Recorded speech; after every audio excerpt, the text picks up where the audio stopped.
The views and opinions expressed by tonight's guest and topic of discussion do not necessarily represent the official policy or position of Spaced Out Radio, Spaced Out Weekend, Spaced Out Radio Limited, its hosts, syndicated carriers, or anyone associated with this broadcast. Any rebroadcast, reproduction, or other use of this broadcast or podcast without the express written consent of Spaced Out Radio, Spaced Out Weekend, or Spaced Out Radio Limited is strictly prohibited. Listener discretion is advised.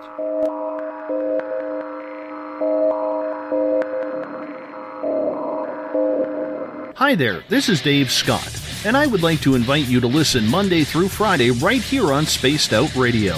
3 hours a night of the top stories with the top guests, ranging topics from UFOs to ETs, ghosts to Sasquatch, and everything in between. We are live every night, 9 p.m. Pacific, midnight Eastern. So come on in and take a listen at spacedoutradio.com. Spaced Out Radio will take you out of this world.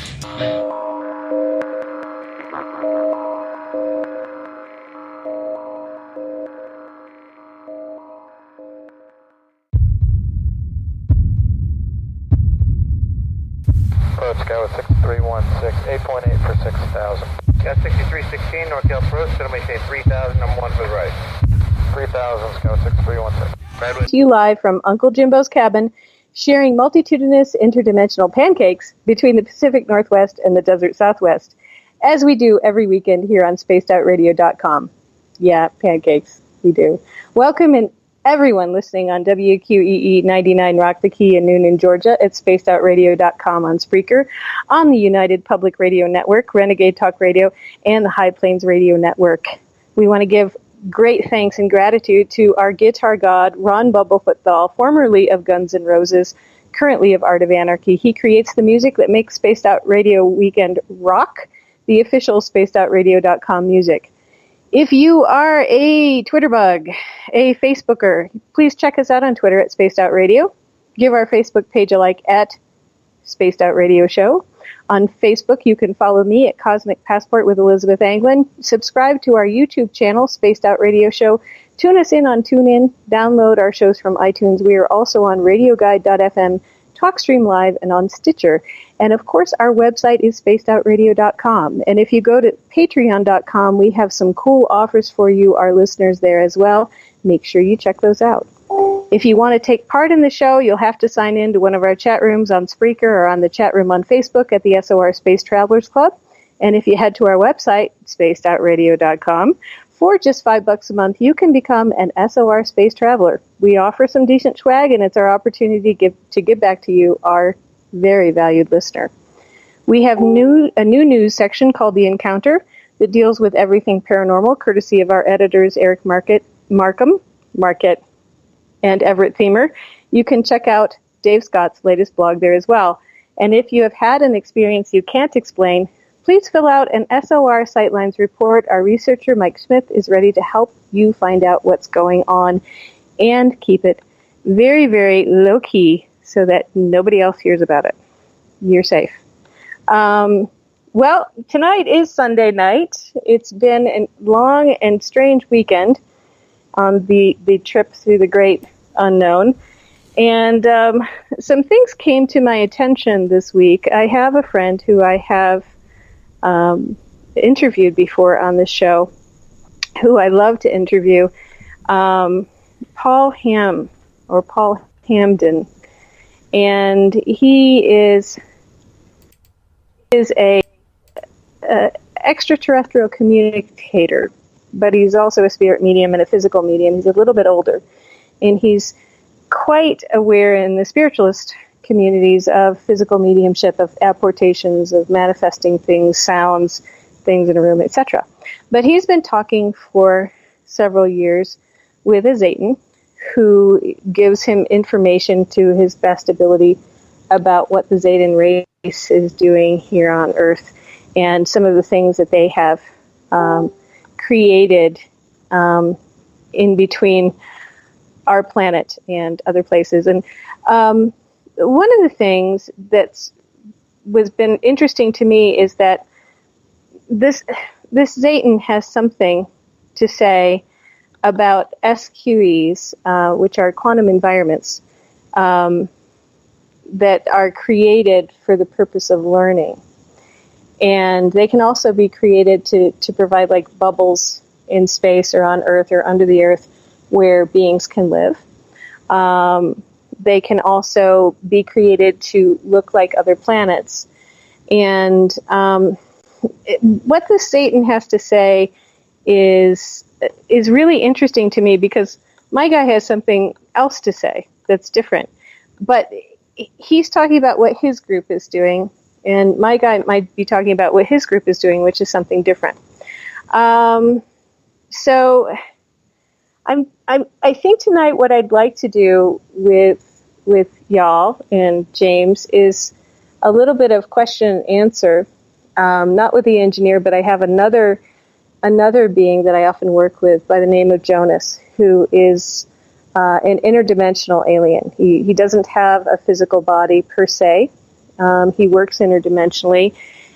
He would be most like a tall white praying mantis if you were to see him, but he can appear as other things because he doesn't have a physical body.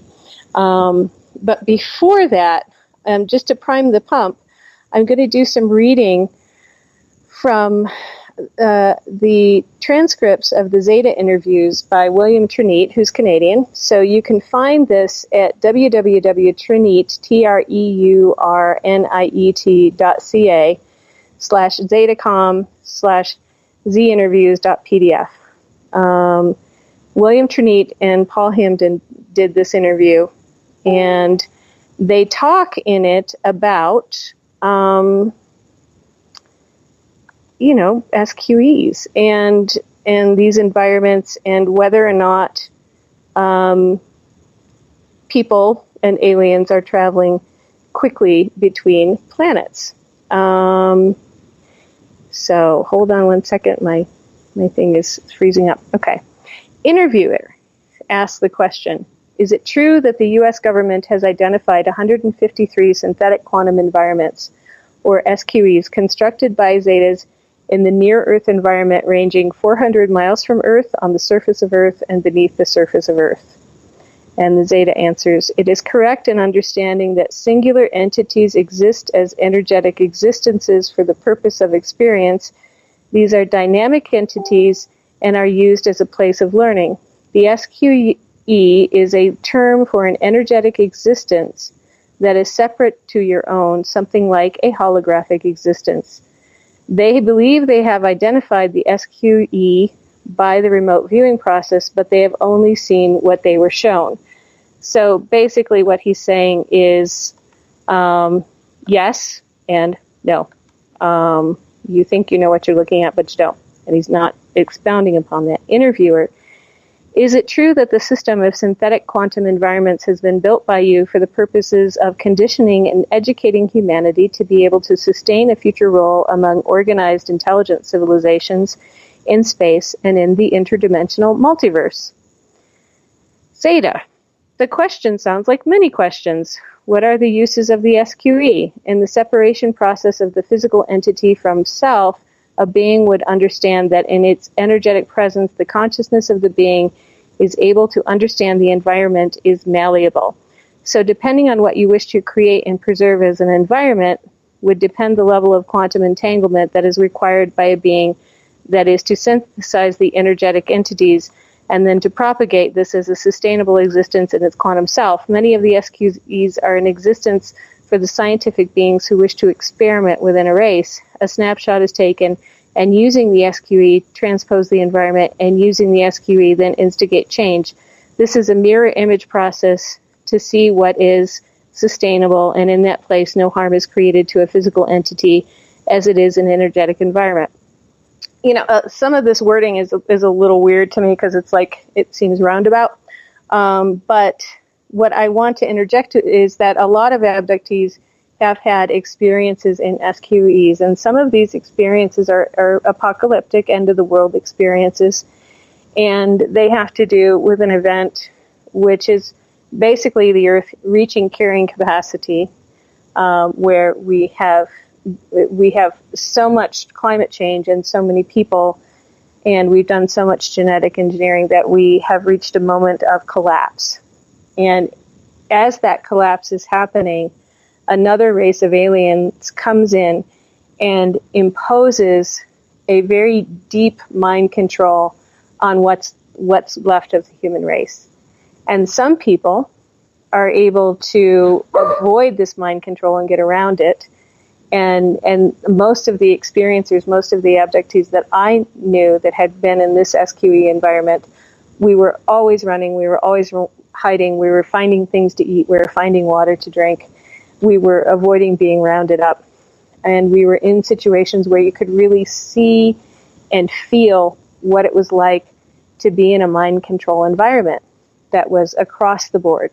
And so it's when they're saying that for the people that are in here, you can't be hurt, there is a true sense of danger. There is a sense that you could be hurt, you could be killed, things could happen just as they do in the real world while you're in there. And there are other things that happen that are simply tests of what you would do and what you wouldn't do. Where are your morals and ethics in regards to beings that are different than you? Where are your morals and ethics in regards to protecting yourself? And where is your sense of separation from others? So it's very interesting that he writes about these in this way. And the interviewer then asks, is this world a holographic environment? And the Zeta says no, but certainly an environment of consciousness, nothing is as physical as you believe it to be. And I can tell you, it really does feel physical. When you're in that situation and you get up in the morning, you feel like you've been up and running around in an apocalyptic environment all night long. And it's a trip having to go to work after that. Interviewer, humans talk about jump room technology. Do they in fact have access to it?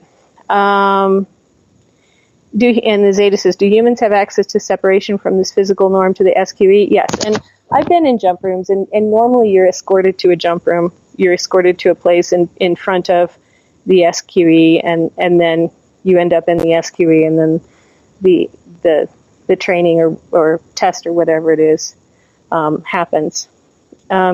Interviewer, can they reach another planet the same way? They can reach other SQEs. Some races are able to move through to a planet and create a physical form as they arrive. And so this is different than what my experience is with the engineer, and it may be because of the question.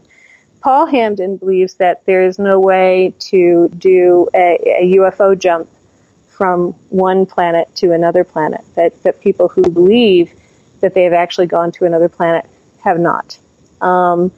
I believe something different. I believe that you can do a UFO jump from one planet to another planet. The planet may not be in this physical dimension. It may be one over, and so forth and so on. But you can do a jump physically from one planet to another planet. That is my belief at this time. If something else comes up that I'm not aware of, or I find that I've misremembered something, I'll definitely let y'all know. But we have a point of separation there, because he likes to think that those experiences of people going to other planets, especially quickly, are simply experiences of going into an SQE. But my experience has been being in a UFO and going to another planet, and that is not the same as going from a jump room to an SQE at all. It doesn't even feel the same. So, an interviewer, so when humans say they jumped to Mars, they have only gone to a copy of Mars in an SQE? Zeta. Humans travel as a single entity. This causes issues for them in their matter. Yes. He really doesn't answer this question. He seems to say they've only gone in an SQEs, but he's not saying they are or they not. Interviewer, by single entity, do you mean combined etheric and physical body? Yes. Interviewer, what we need is a jump room so we can experiment. Do you think the Zetas might have a spare one laying around? This reminds me of a James question. He always, what can he get for him? Zeta, You would need the technologies in the SQE to make the adjustments and the focus of thought to initiate the changes as well. The SQE are also part of a neurological network, so other SQEs are located in the vicinity, and the communication between the operators are required. And it's not just one sample taken. Many can be taken of the image, and the multiple SQEs can be in operation for the process. So basically he's saying, no, they work together as a group, and you kind of need to be an alien. Dumb cluck. which is basically what we get a lot. It's like you ask the simple question, well, could I have one of those? It's like, you couldn't use it. Interviewer, do the humans with the jump room always need Zeta assistance? Yes. Interviewer, do they know that? No. Interviewer, does the snapshot that is taken refer to a particular point in time? This refers to the snapshot mentioned in the previous answer. Yes. And what's interesting to me is that I am aware of a technology that they have, which is a probability field reader per se. And I'm not sure, because this interviewer didn't ask this question, if the future apocalyptic world, which so many people were put in as training, was actually taken from a picture forward in time or a picture in the probability field forward in time. My thought is that it was taken as a mirror image of what was in the probability field at the time that we were put into that simulation. And my hope is that it would not be as bad as what I went through. However, I don't know that. And so, sometimes I just go to sleep at night anyway, because there's only so many years that you can worry about the end of the world and being part of it. After a while, you just got to go, okay, I just can't do this anymore. I gotta go to school. I gotta wake up, etc., etc. Okay. That being said, let's see. The next question is the experience of an energetic human body in a synthetic quantum environment identical to that of a physical human body in a physical environment? That is, does it feel the same? Yes, and I can attest to that. It feels the same. Interviewer, is there some way that I could tell if it were in a synthetic quantum environment or the original physical environment? Is there some test that I could do to tell? Zane, if you give me information to the level of awareness for the test, you would need to clarify that you are in separation. And the actual answer as given was, if you've given me information of the level of awareness for the crisis, you would need to reshine that you are in separation. The Zeta's choice of crisis and reshine would have been near more appropriate words in the medium semantic network given the context. The words were replaced by test and clarify, respectively, as shown in the answer. The instances discussed later on. I think what it is that you ask if you are in separation. And you kind of have to ask yourself, am I in a simulation? And I got to the point in my experiences where I was consciously doing that, where I would find myself in a simulation and I'd go, wait, what did I have for lunch today? And where did I go to work? And what was happening? And then I'd look around me and I'd go, am I in one of these tests? And all of a sudden everything would go, and I'd be out of there. It'd be like, you wake up from your dream because you just questioned that it was a dream. And it's no longer a test because you're very aware of it. So you're asking if you're in separation is the same as asking, am I in an SQE? At least it was for me. That basic idea. Am I in the simulated environment? Interviewer, but it feels the same to be in an energetic environment as in the physical environment. How could I tell which environment I was in? You would need to be told. You would need to be told, or you would need to telepathically ask and then somebody would tell you. That has been my experience, that if you ask, am I in an SQE, they'll normally tell you by taking you out. Interviewer, is the substance of the etheric body known to Earth scientists, e.g., is it electromagnetic in nature? Yes. So, what's interesting about this is we were talking to the engineer last week or the week before, I can't remember which, And he was talking about rubidium crystals as being part of what you need to drive a ship. You have to have the rubidium crystal with the little other stuff in it. Well, rubidium is used by the body in the same way that potassium is. And if any of you are experiencers and you know you've been out, and you know you've been out for multiple nights at a time, you also know that you need extra potassium. And you may be doing things like eating banana chips and apple chips and bananas and taking potassium pills in order to not have muscle cramps. A lot of experiencers, a lot of actual physical traveling experiencers have potassium-related issues with their muscles, especially in the morning, especially when they wake up. And when we're talking about the etheric body being electromagnetic in nature, I have an idea that this etheric body that is electromagnetic in nature is part and parcel of what gets activated when you're in a UFO or you're in a ship. And that requires extra electricity promoting properties like from potassium or from rubidium. Now, rubidium is also really odd because it can be extremely radioactive and have a fantastically long half-life. But it's not always extremely radioactive. So it's a very interesting, I should have asked him which number rubidium. It might have been one that we don't even know about last time. But, yes, the etheric body is electromagnetic in nature. Interviewer, what are the average frequencies of the human and zeta etheric bodies in cycles per second? Alternatively, what is the ratio of the zeta frequency to the human frequency? Zeta, the base frequency for zeta is 10 cycles per second at a level where an entity is not requiring a separated level of consciousness. And I'm going to explain that mediums are aware of this, that when you go into an altered state of consciousness, you actually do cycle up.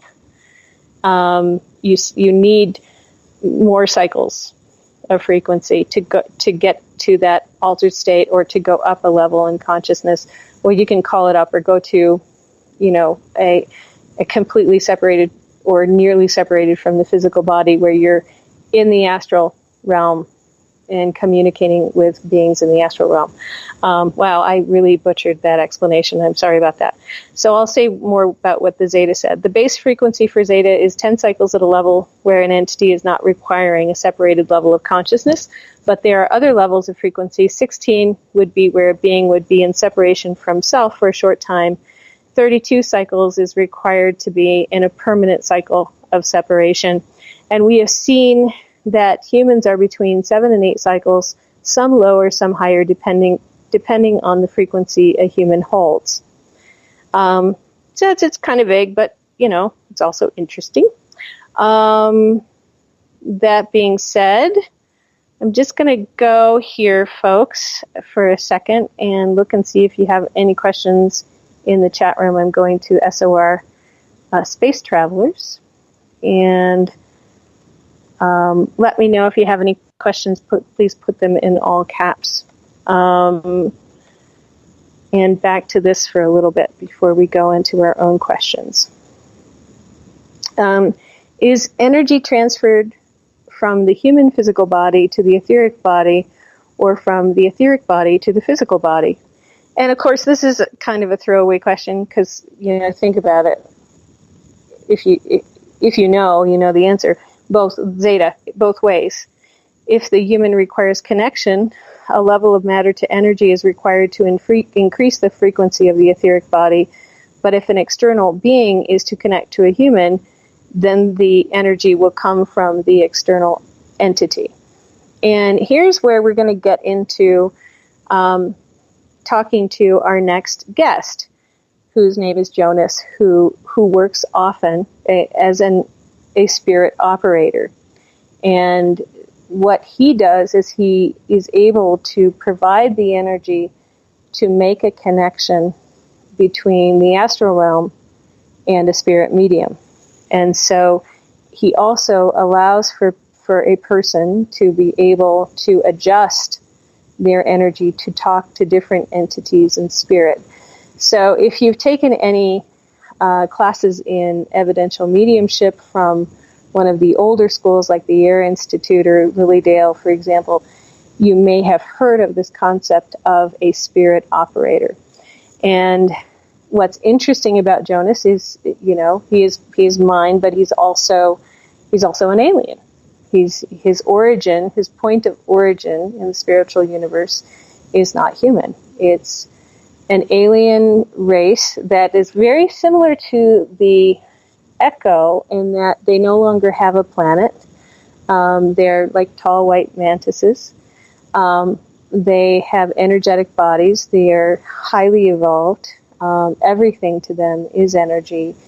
And they are able to work well with certain humans and their energy bodies in order to produce healing and in order to produce spirit mediumship.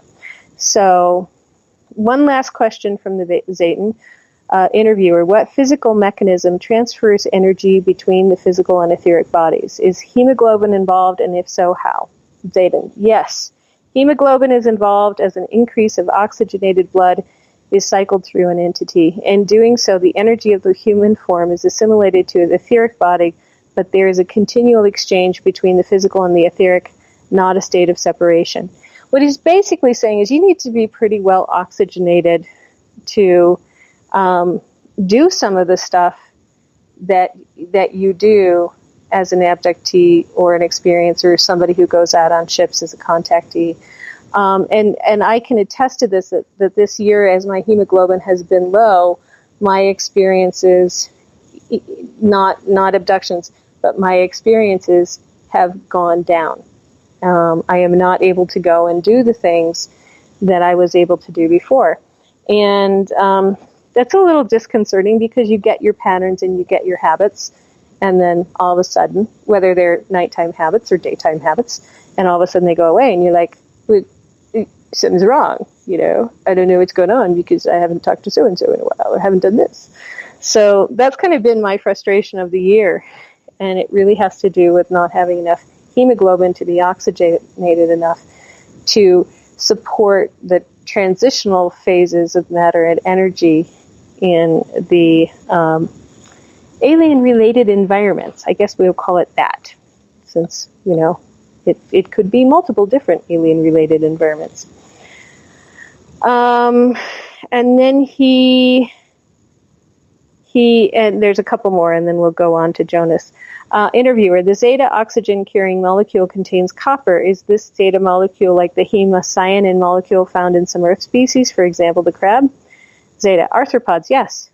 There is a consistent level of atomic structure that is one of the constants of this universe. So they have blood that's very similar to arthropods. Interviewer: for communication with spirits and ETs, what is the optimal shape of the energy structure built from the sitter's energy? For example, is it circular, like the sitter's typical seating arrangement? Yeah, and the Zeta says yes, circular. So if you've ever sat in a circle, a spirit mediumship circle, you know what he's talking about. Interviewer: is this energy structure helical, like a slinky toy? Zeta: no. What is a slinky? It would depend on the exchange of energy between the external entity coming to the group and the physical makeup of the group, but somewhat like an inverted conical structure, depending on the entity coming to the group. So if you turned a cone upside down, the circle would be where everybody is sitting, and the entity would be coming in at the apex of the conical structure. That being said, let's see if we can get here with people and answer any questions, and see if Jonas wants to come in, and see if anybody else wants to ask any questions. Okay, I don't have any questions in SOR chat room. James, do you want to ask Jonas some questions? I'm going to need to connect with him. And he's a spirit operator, so he's not a guide per se, but he is best for questions about I don't know. I guess some alien stuff and some spirit stuff and some shape of the universe. stuff. Hold on, let me see what he has to say. Oh gosh. Okay.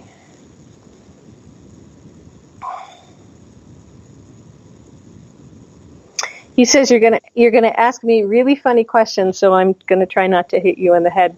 All right, go ahead.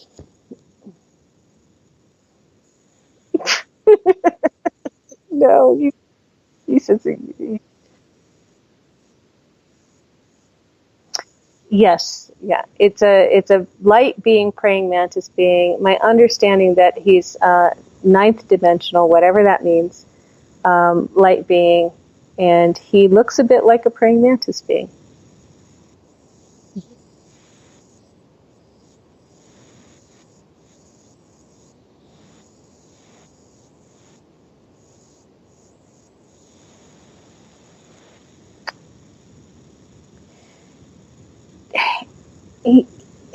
He says that their original world planet was a system, that there were a system that they had more than one planet that supported life before they stopped being physical.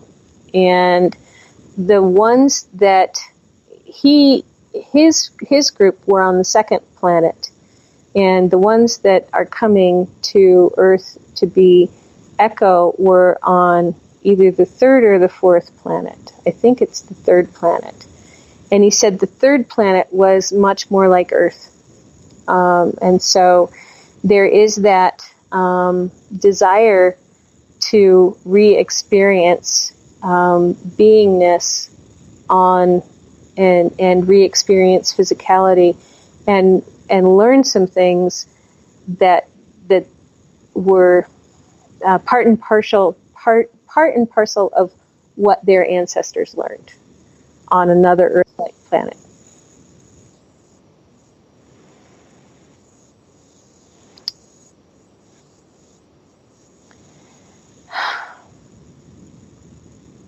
He says it's interesting that they were more of a combination of a reptilian and Sasquatch, so they were more like R. Keith Andrews called them the Minotaurs, I think, the ones that are very furry but they're reptilian.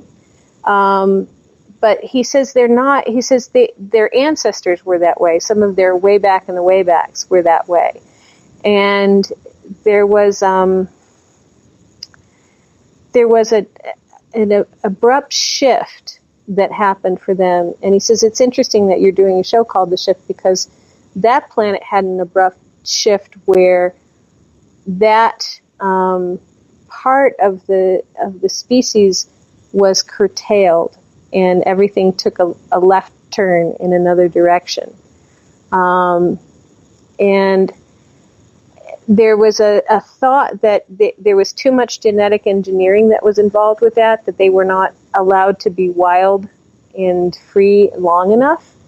And so part of what they're doing coming back here is experiencing what it's like not to have too much genetic engineering imposed on them.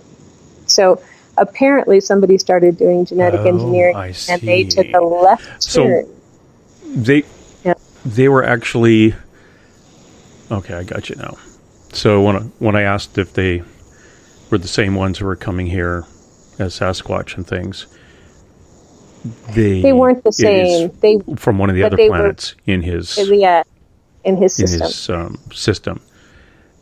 they're coming here to explore that kind of ancient way and be a little more tactile and around the trees and rocks and stuff like their ancestors.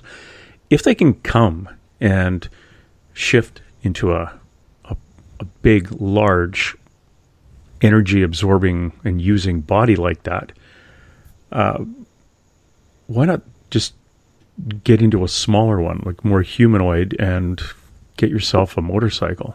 Like wouldn't that be a lot of fun? He says he's doing the get out on the highway, and he's like, see my long hair blowing in the wind. Oh wait, I don't have any hair. He's just he says that's very cute. No, it's not about that. It's not about just being wild and free. It's it's about communication and community. And what they felt had happened was that their ability to be in constant communication with all of the life around them had been curtailed by active genetic engineering. And that active genetic engineering, he's not directly saying this, but I can kind of see him pointing to it. It might have been done by the folks on his planet to make them more like the folks on his planet. I see. Okay. The whole active genetic engineering, who's doing that?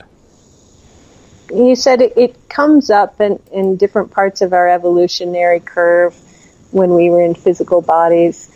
And so in our case, it was because the planets in our system evolved at different rates. Mm-hmm. It would be the quicker evolving planets subjected the less quickly evolving planets to it, and so on and so forth. And he said, but there were 3 major periods before we stopped enjoying physicality. How much has humanity's growth been stunted by outside influences? Catherine is asking that in one of the chat rooms. He says he thinks it's quite a bit. He thinks that it's been slowed down quite a bit. And I'm getting 18,000. It's either 180,000 years behind or we're 18,000 years behind because we have been influenced by other groups that really are here sort of mining us for resources and mining the planet for resources. And they've separated us from our abilities. And what would those abilities have been? Again, because this is a third planet, constant communication with all of life, so our telepathic and empathic abilities would have been very clued in. We would have had more understanding of our physical and energetic structures than we do right now. Instead, most of us think everything is physical. We think there might be a soul, but we're afraid that there isn't. And he said that would have not been an issue 18,000 years ago at all, because it was integrated. People knew what they had. So, something came in and abruptly stopped that. Okay. That understanding and that knowledge. And what was that abruptly stopped it?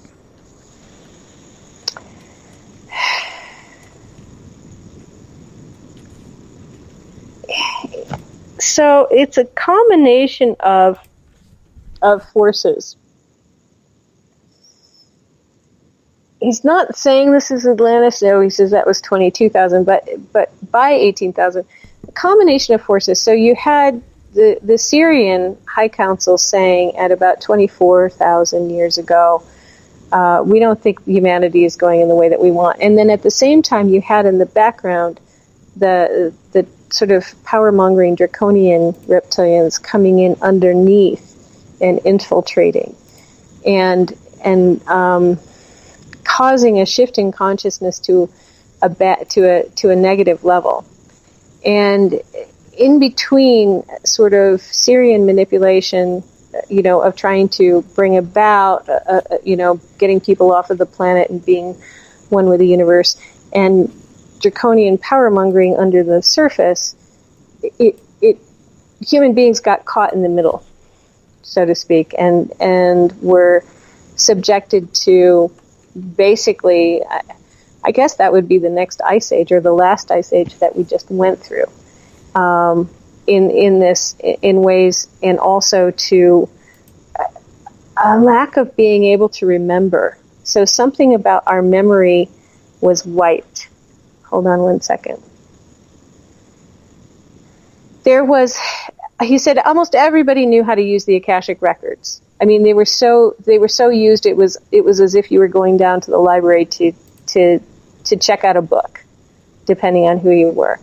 And that was collectively abolished across all of humanity, that people were not clued into the collective consciousness and the collective records of what had come before, and and actually the records going forward into the future of what decisions might be made stopped making sense because these outside forces were influencing things to the point that it wasn't just a shift, it was like a dramatic, kaplowy.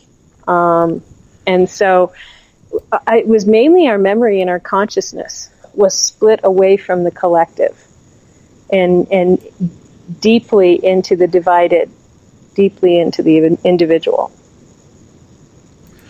Would there ever be an exception to that rule where every so often someone would come forward who had the ability to see into the future or look back into the past? Yes. And he said, for example, what you're going to talk about tonight is one of those cases. Okay. So Nostradamus was one of those individuals that had the ability to look into the future? Yes. Why wasn't he permitted to articulate what he saw into the future? He didn't have the words for it. And also you have to understand Nostradamus was, his origin was not human. I did not know that. Yeah, he's saying Nostradamus was one of these people, like many of us who are here now, who our point of origin spiritually is something other than human physicality. And Nostradamus was somebody whose point of origin, I mean, he believed he was human. He walked around as a human, but he still had this spiritual heritage that was beyond his physicality. And so he was not as separated from that information as many of the people around him, but he also, because of where he lived, didn't have words for what he was saying. I see. So, will these manifest? Would these beings manifest in Earth reality soon? And if not, why? That's a question from the spaceoutradio.com chat room. Clarify these beings as in the mantis beings? Yeah, I'm thinking that's what it says. Will they manifest in Earth reality? We do most of our work in the astral plane. We do most of our work reconnecting people to source and soul and spirit, and we're really interested in helping people understand the physical structure of the universe, as well as the spiritual structure, like what the realms that are not physical or that are less physical are about. I guess the etheric realms is what he's trying to point, showing me a picture. So no, they're not going to come. There are those of us who are here in human bodies right now, he says. So there are some of us who have chosen to be embodied in human form, and they believe that they are humans, but that is as close as you are going to see us manifesting on the planet. Okay. Is one of these characters hanging out at Dave Scott's house? And I'm being serious about that. I know. He's looking and he's laughing. You mean like one of the ones in a human body, or one of the ones? No. Yeah. That one is more like an echo. Okay. That's more like an echo. So is that Kevin? Is that what he asked? Dave, when he used to live down closer to me, he walked by his bathroom one day, and there was, as he walked by, he could see the mirror, and in the mirror was a reflection of a mantis being. Yeah, that one is more like an echo.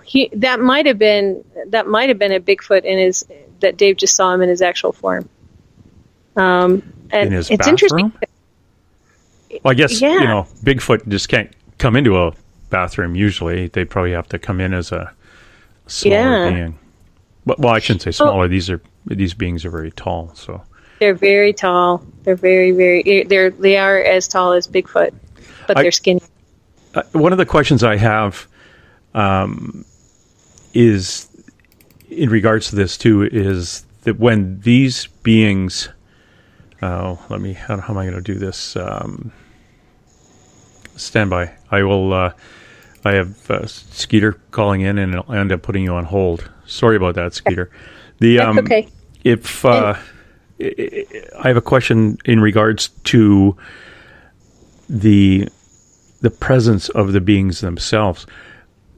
I think of a mantis as more of a praying mantis thing, and I was interviewing, and I'll be darned if I can remember her name, but she said one of the primary beings of the universe is a mantis.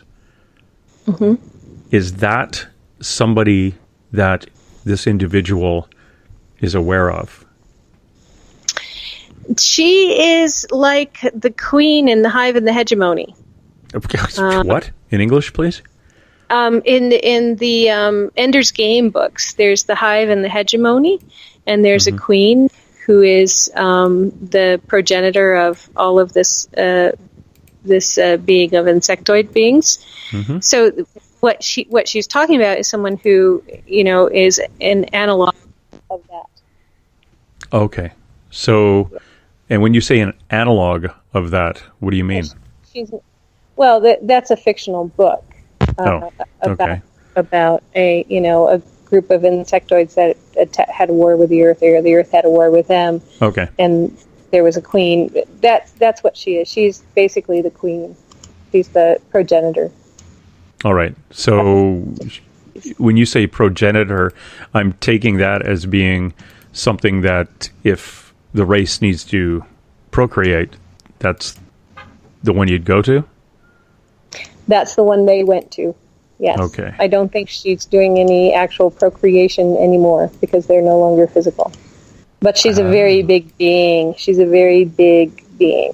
Like her energy.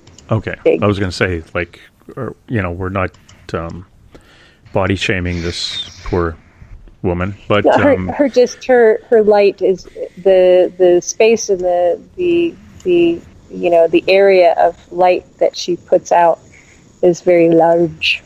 She's not fat. She's just glows in the dark. Has a lot of she's almost like her own planet or her own sun in terms of how big her energy is. Oh, bless her. Yeah. Now, when I think of a mantis, again, I think of it as the mantis that we have here. These mantis beings are they bipods, 2 arms, 2 legs, and stand straight up, as opposed to leaning over with more of an insect look? The reason that they look like mantises is that they do lean over, and they have a bit of a hunch. And it's interesting because if you've ever seen like the water sprinkler, Cocopelli, he's very much like what a mantis being looks like. If you've ever seen one, that his posture is very mantis-like, okay. And that's their posture. Interesting. Skeeter? Yes. Do you have a question about these things, these mantis beings, or do you have a question to somebody who's come through from this group? I have a question about what they think about the Guardians interaction right now. The fact that there's a Guardian plus a Guardian in training. But they're just thumbs up. Thumbs up is what you get. Not really the same energy as what we do, but and it's almost what he's showing me is a separation of energy. Their energy is a lot lighter. You're almost like the Mahakala, the wrathful deity, guardian, protector. Do not cross that one, or all sorts of stuff will happen. It is more of the energy that I get from the Guardians, but it's thumbs up because it's protective. Yeah, it's protective, and they're repairing right now. They're undoing. They're trying to block the.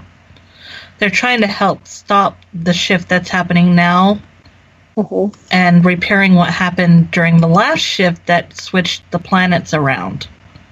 And I was curious what they thought of that. Well, he thinks that basically the Earth should stay basically where it is. It shouldn't be moving anywhere. Well, no, it's not moving. Yeah. It's just they're trying to undo everything that the one Guardian did. He's not so. He's like, I don't know that they could actually undo that, and it's thumbs up because it's meant well.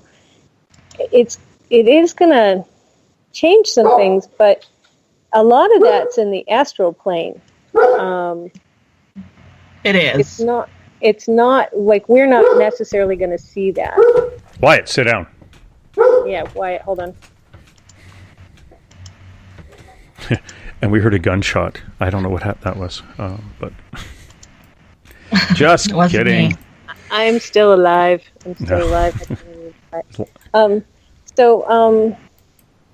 Yeah, it's in the astral. It's interesting. No, it's very interesting because they work with all the others, and they're part of why everything's so mixed up. So it's kind of neat to hear him talking about, all these things. Well, it is. They are concerned about our physicality. He's saying we don't appreciate our physicality enough. And because, I guess, going back to the 18,000, 24,000 years ago, because of that loss of memory, that really did a number on our appreciating our spiritual connection to the physicality and what we could learn and do and grow from doing. So there's a lot of concern about both our spiritual connections to spirit, but our spiritual connections to other beings and all that is. That comes from the practices. And that's part of the goal of the shift is to reunite us on that level. Yeah. Yeah. Are they going... No, you finish. Did they talk about other satellites? Were there other moons? Or are there moons moving? Because he keeps showing me these 3 other moons. Yeah, there were other moons. And I know which ones he's talking about. So they're going to be helping with that as well. Okay, because that's going to affect us more than anything else that's going on is what goes on with those 3 other moons. That changes it. It's weird. It almost opens up everybody's head. It's like for some reason we don't bounce our thoughts correctly because we only got one moon to bounce them back and forth from. I don't know where I'm getting this. You know what I'm saying? It's like no, I know what you mean, but I also know what he's talking about, and I'm sitting here going, I know. I have no clue what this means, but we don't think right because we don't have those moons. It's like, okay. No, I know what moons he's talking about, and I know those moons are part of putting things right because they can't mess with Earth. That's a basic rule, but they can set things right for everything on the astral plane utilizing those moons. Okay. Am I right? Yeah, no, it sets up a different energy grid structure. Yeah. That is extremely helpful and revitalizing to both consciousness and it's also it's more of a crystalline. It's a stronger crystalline structure, I think, because if you have 3 extra room, if you have 4, you've got something that's a little stronger. So, interesting. Well, we are getting to the... Oh, go ahead. Oh. Yeah, we have 1 minute left. Okay, real quick question. What does he think about what they're going to do with Mars? The Guardians. Oh, he likes it. He's got a thumbs up on it. He likes it. Okay. Yeah. Cool. It's good. Yeah. Yeah, so Mars will come back. Woohoo. Yes. Excellent. Yeah. So what you're saying is it's a good time, like right now, real estate, maybe? Maybe in 100 years. Yeah. 100 years. Okay. Yeah. Dang About 100. Yeah. 100 would be excellent. Sorry, we're not going to make it that long. You never know the way things are going. Elizabeth, if somebody wants to carry on a chat with any of your guides like this, where would they get a hold of you? ElizabethAnglin.com, ANGLIN, ElizabethAnglin.com, and my email is info @ElizabethAnglin.com. Excellent. And I want to thank you for sticking with us tonight. I know you weren't feeling overly perky, and I really appreciate you hanging in. Yeah, it was fun. Thanks, James. Thanks, Skeeter. You have a great show, and I'll see you later. Okay, I'll send you some love and healing, hon. Okay, thank you. All right, bye. Good night.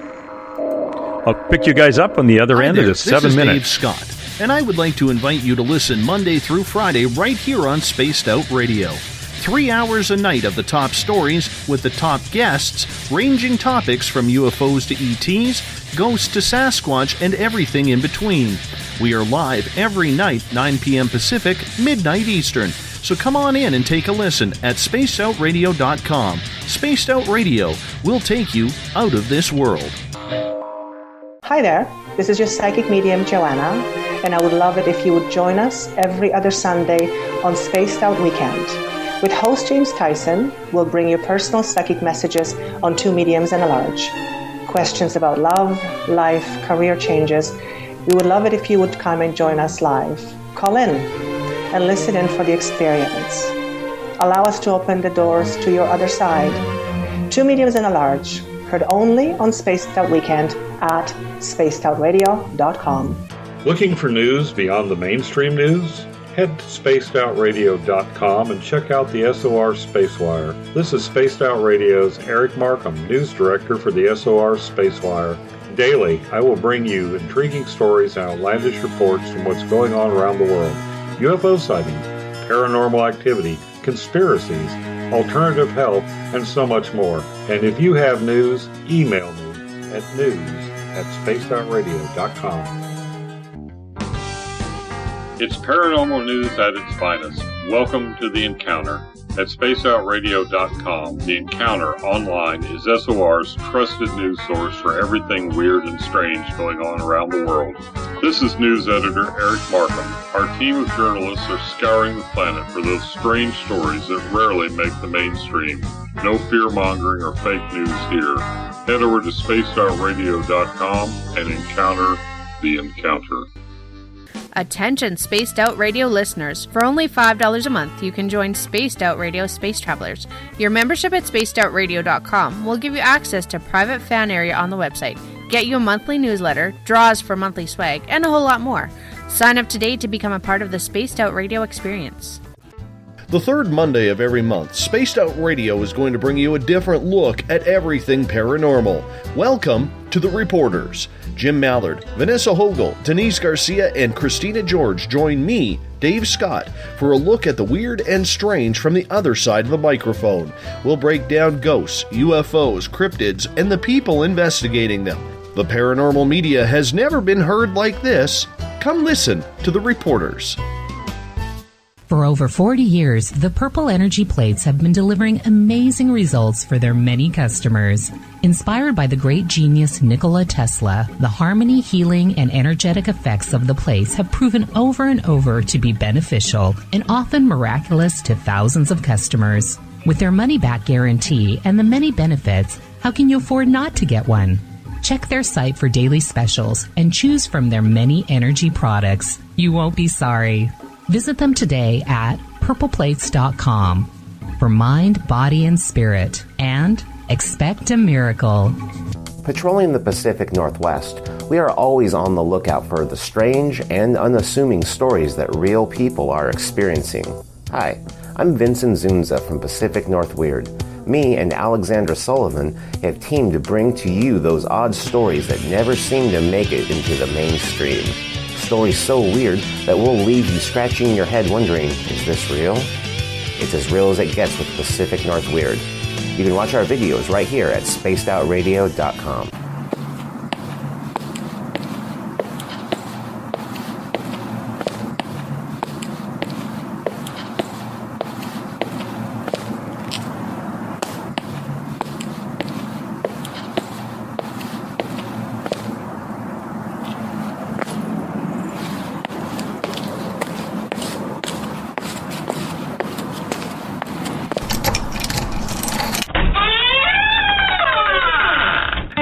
time to go live on Spaced Out Weekend.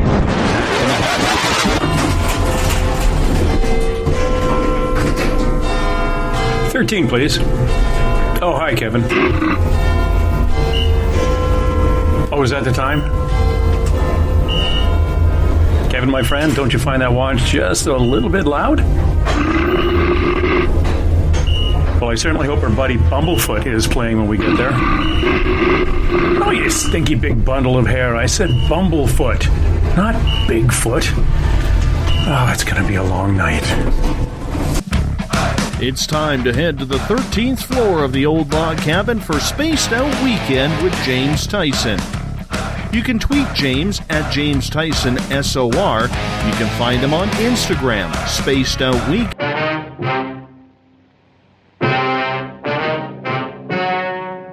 Ladies and gentlemen, the story you are about to see is true. The names have been changed to protect the innocent.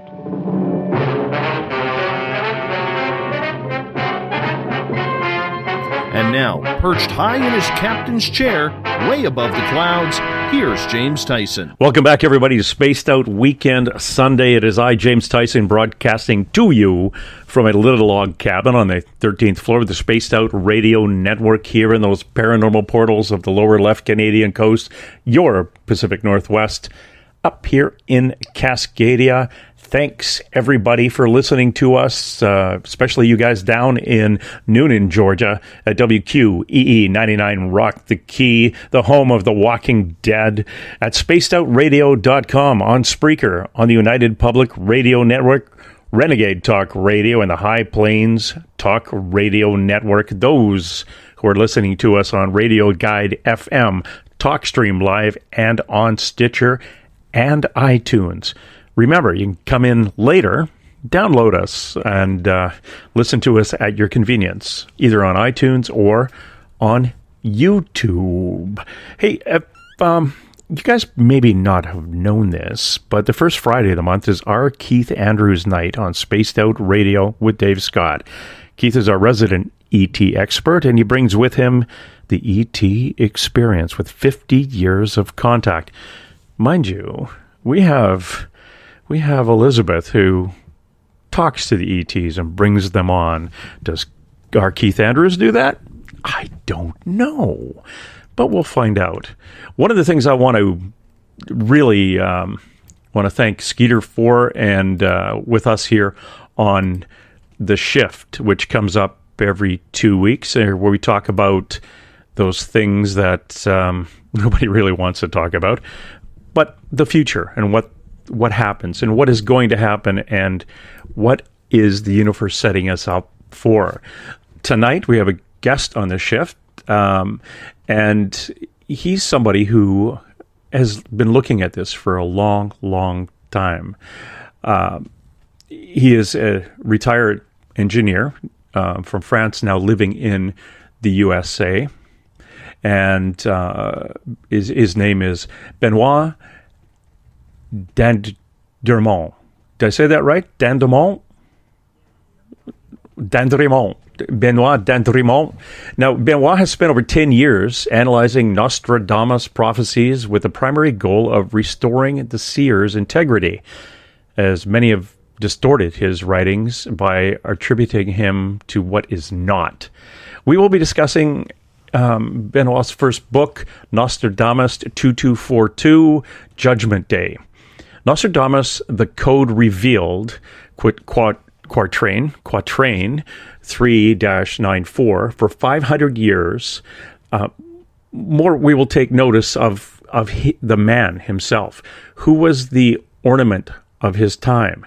Then suddenly a great revelation will be made, which will make people of that century well pleased. One of the most important quatrains written by Nostradamus about his fame for 500 years. Then suddenly, the discovery and revelation of this code, enabling people to finally begin to understand the dating and meaning of those prophecies. From 1503 to 2003, 500 years have passed. Benoit's amazing book reveals for the first time in history the code intended by Nostradamus to bring light to what was so obscure. the end, the year 2242, this book will please the reader to know.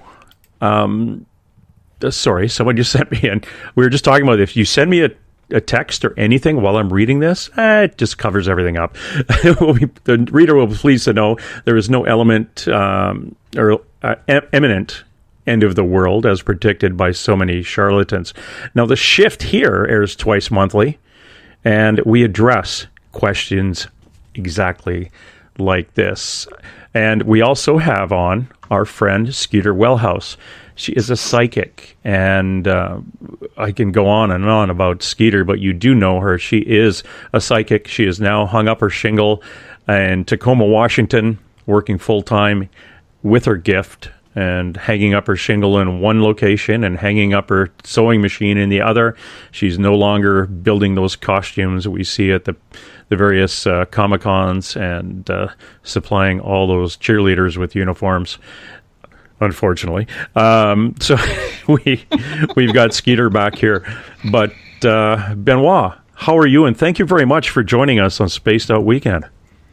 Yeah, I'm doing very well tonight. And I'm glad to be there with you. Yeah, one of the things that I thought was amazing. Now, I actually saw you on a documentary on Netflix that I think you made a couple of years ago, and it was on various prophecies. And out of everybody on that documentary, you're the only one that I actually believed, but I shouldn't say that. There was some other really good information on that, but I quite enjoyed your take and your understanding, and then working on the mathematical code. Could you kind of take us through that and what makes you different from those other Nostradamus researchers and scholars? Yes. First of all, let me see that what you saw there, what's on the American channel AHC, which is a cable channel that is part of the History Channel, and that was this year, in February when it came first, and that's in the series How the World Will End. Yeah, and one of the series was Nostradamus. So the difference actually is that I was able to discover that code intended by Nostradamus, and the revelation is made by Nostradamus in his letter of dedication of the prophecies, letters that he addressed to his son Caesar for the first 7 centuries of prophecies that he wrote, and then the last 3 centuries of prophecies that was dedicated to the King of France, Henry II. So in those letters of dedication, that's where he explained how you can find his code, the code that he intends to, and then he has there a couple of chronologies, and with dates, and by adding those, then you find out the totals, which correspond to a cycle of 7,000 years, but total from creation to the end, which is an hypothetical number, and then from there comes the number 2242 repeatedly. So now, from there, I came up with 2 significant dates that correspond to the year 0, but in Nostradamus' code is the year 4758, and the second one is the year 3408.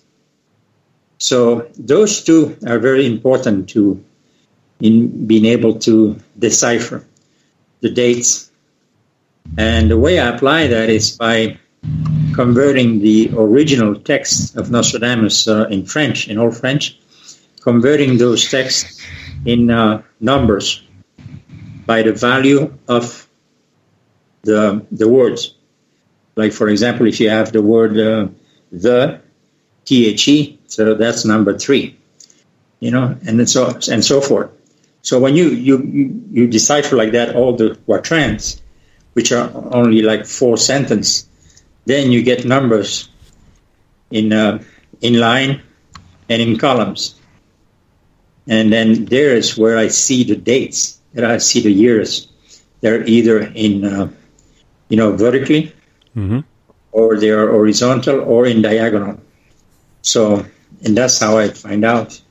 Because I'm not a history buff initially, so I had to look, what happened in those dates, and then that's how I could correlate it to the exact prophecy of what he was saying, So what you did is you took those dates that you saw, went back, and said, in whatever date this did happen. The historical, the one in history. So what happened through history, and naturally, he wrote 1,000 prophecies, but that is spanning over a duration of 690 years. So there is only, just maybe, it doesn't cover every year or everything that happened either. It only covers the major events and covers mainly what happened in Europe, in France, and then United States, obviously, the new Americas, and then some, a lot about the Middle East, and then the Far East. So fascinating, because he had obviously no idea what the Americas were. At that time, they had already discovered America, but they didn't know very much about it, So when you went back and you found those, obviously, you could say, okay, this date matches with this incident, which matches with what he described in his words of the day. And therefore, you can kind of go up to the point to where you were in your life, and then be able to, if it matched in the past, then this formula will have to also match in the future. And that's what you took.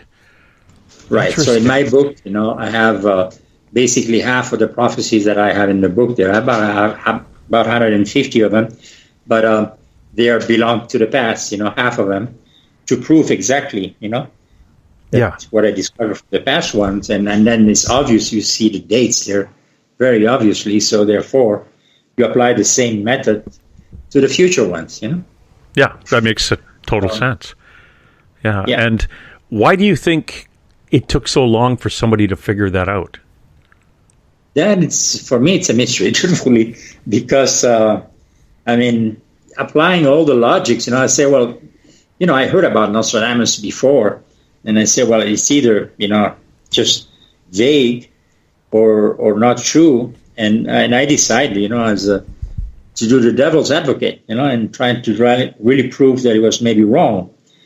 And I say it must be something there. But when I discovered this dating and this code by converting in numbers, then I was really surprised. Really surprised, because it really matches right onto it, And so, through history, the French Revolution, Napoleon, all of those, it's really a perfect match. And for more recent events, like the first bombing of the New York, the World Trade Center in 1993, and then 9/11, all of that came up right onto it. Now, you've got, wasn't there a prophecy that somebody would eventually decode or be able to read this and understand it? Any one of it. If you go into my book, naturally, then I would say any one of them that I have, I would say an easy one will be one of the prophecy that talks about the German, when the financial crash in Germany in 1923, which created, it came up to be the Great Depression here then in the late 20s of last century.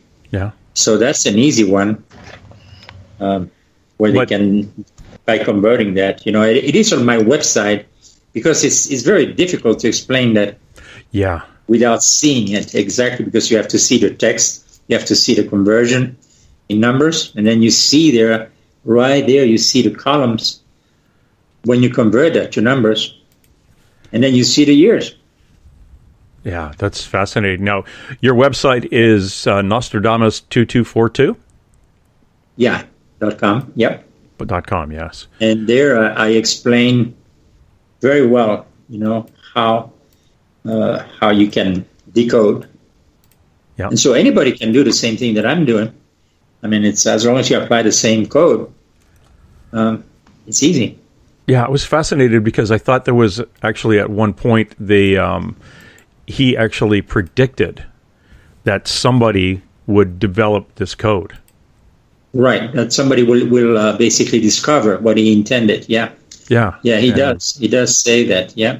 And there you are. And then at that point, because he wrote his prophecy, as you earlier mentioned, in a very cloudy way, that was very hard to understand. Because of, at that time, there was the persecutions and all that from the church. Not only that, but he also was protecting the future, in a sense that if he had wrote everything very easily, putting the dates and everything else, then somebody in power will have taken their advantage, and the public will not be aware of those. Yeah. So that's amazing. So it is not always very good that we know about the future. Yeah. Skeeter, do you have any questions? No, not at this time. I'm enjoying the conversation. And shuffling cards and walking around. Shush. It's one of the things that I found, and one of a lot of the things I found fascinating with your code, right off the bat, was it was so easy and it makes so much sense that I keep looking at it and thinking, why was it never found before? And then again, we talk about the way that he did predict somebody finding and going public with this code. When you started going public with this, now you came out of an engineering background. Did a lot of scholars and researchers kind of look at you with a raised eyebrow? Yeah, because I approached some scholars, and they say, "You got to be kidding," But I mean, since you live in Vegas, you probably have a good sense of humor with the numbers, But they didn't believe anything, not at all. Yeah. And then so it was a very bad, Plus they're protecting their work, and that kind of stuff. But myself personally, I really tossed the idea about not publishing anything, for a few years, I basically debated as to whether or not I will reveal this or not, if it's that great to reveal the future. Yeah. One of the things I found interesting from the quatrain, and you've translated it, from the aquatic triplet will be born, one who will make Thursday for its feast. Its renown, praise, reign, and power will grow by land and sea to the Orient's turbulence. And you're basically, that was in 1776. Right. Yeah, so that... And that was, United States. Yeah, so it basically found the first Thanksgiving celebration, 1621. Yeah. And then 1776. It just went on, and it gets into when the U.S. bombed Japan, right? And more of the Thanksgiving, first migration to America in Jamestown, Virginia, Desert Storm. It just hit like the history. Yeah. Now we see in the prophecy he foresaw the birth of America from three major colonial sea powers: England, France, and Spain. So that would be referring to the triplicate. Yeah, that's exactly the triplet, from the power of the sea, and there were those three powers at that time. That's how America was founded. That's amazing. So that's just an example. And if you go to Nostradamus2242.com and you you hit on Prophecies Decoded, it'll take you through that. It's going to kind of boggle your mind for a couple of minutes until you understand it's and actually how to put down the code, and it just starts to fall in place from there. Yeah. It's actually I find it very, very amazing, and again, I'm just dumbfounded why it took so long for somebody to figure that out with all these academics digging around on it. It's kind of strange. Now here, but even on the translation itself, that's where we have a major problem with a lot of the scholars. Mm-hmm. They don't do a translation that is verbatim. They just embellish or change some of the words and all that. So at that point, you lose the integrity of Nostradamus at all. And then they adapt whatever prophecy to whatever sauce, of the time to fit an event, which is wrong. Yeah, and that's what I think we're always trying to do: fit that square peg into the round hole, or perceive in our minds this is what he must have been talking about. So let's kind of manipulate it so it fits. Even in Canada, if we were to take one of his quatrains, we have Canadian French, not Parisian French.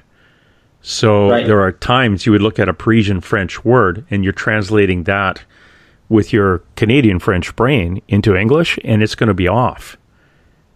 Right. So anytime it's even switched off a bit, it will send you down the wrong road.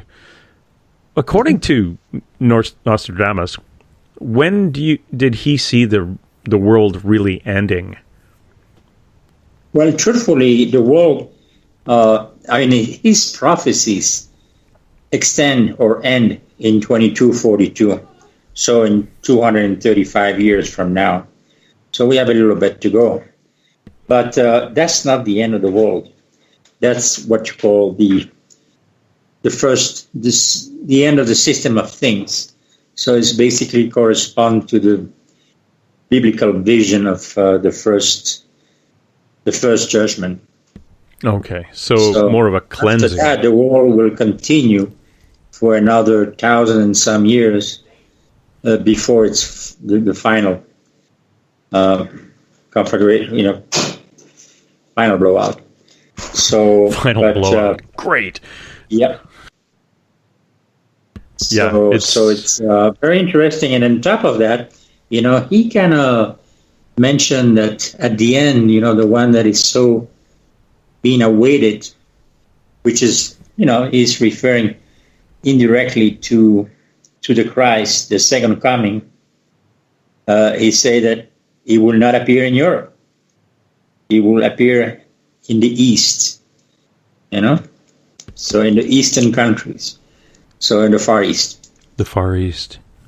Okay. Yeah. So interesting. So it's interesting because, we think, we're the Christians in Europe and so forth, and that the second coming, is supposed to come and save us here. Not according to Nostradamus. It looks like it's coming from like I say, Asia. Asia. So maybe some relative of the Dalai Lama comes through. I don't know. It's who just knows? Who knows, But and he talks a lot about the persecution of the church of the churches at one point, where religions would not be tolerated, and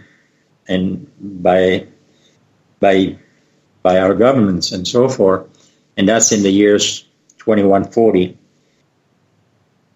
on about. Yeah. Where there will be absolutely no religion whatsoever. Well, that's interesting too, because I know there's a lot of people who say, well, religion is the number one cause of wars and disasters and things. So if everyone in the world got together and say, okay, no more religion, you'd think, okay, if there's no religion, there's no conflict. Right. But obviously that doesn't work. Yeah. Because then there's possibly no caring for your brother man. Right, yeah. No, I mean, when I talk about religion, we're talking about a church, with rules and stuff like that. I'm not talking about the true Christian and the true faith. Love of humankind, the faith that is not only in Christianity, but it's also in every religion in the world. You have that faith and you have that loving care for others, So that's part of human being. Yeah, that's amazing. When you were going through the history portion of it, how accurate was it? Was it always on those years, or did he miss it by a year or two? No, always on the year. So far, so good. He did say in his letter that he could have made errors. But so far, I haven't found any errors in that sense. Not at all. It's right on the dot. Interesting. And then he looks like it looks like that he really saw the pictures. It looks like there's details that you can only mention if you saw the picture. So, I mean, like for example, on the one on 9/11. Okay, then when I decoded that, I saw twice the number in every corner of the prophecy there. The number 334. And I searched, I said, what is this number? And, well, guess what? I mean, that corresponds to the tail number of the first flight that hit the World Trade Center. Okay. It's maybe a coincidence, but I mean, it's quite amazing. Yeah.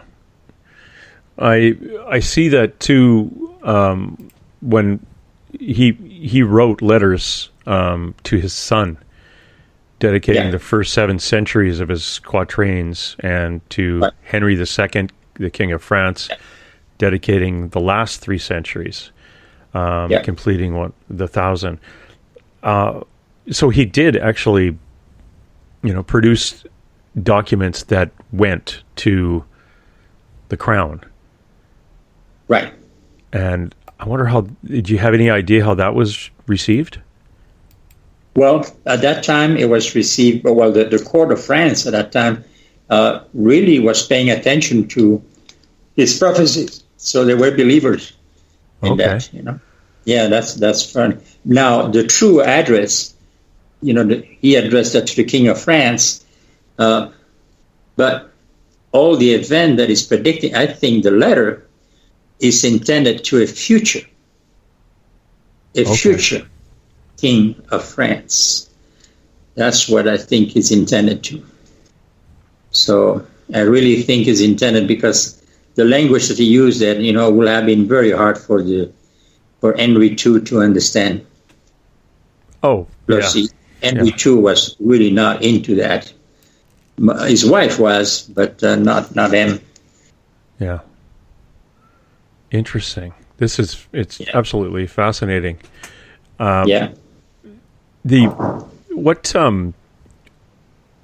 What really makes Nostradamus the unique prophet compared to the other seers and visionary that look into the future?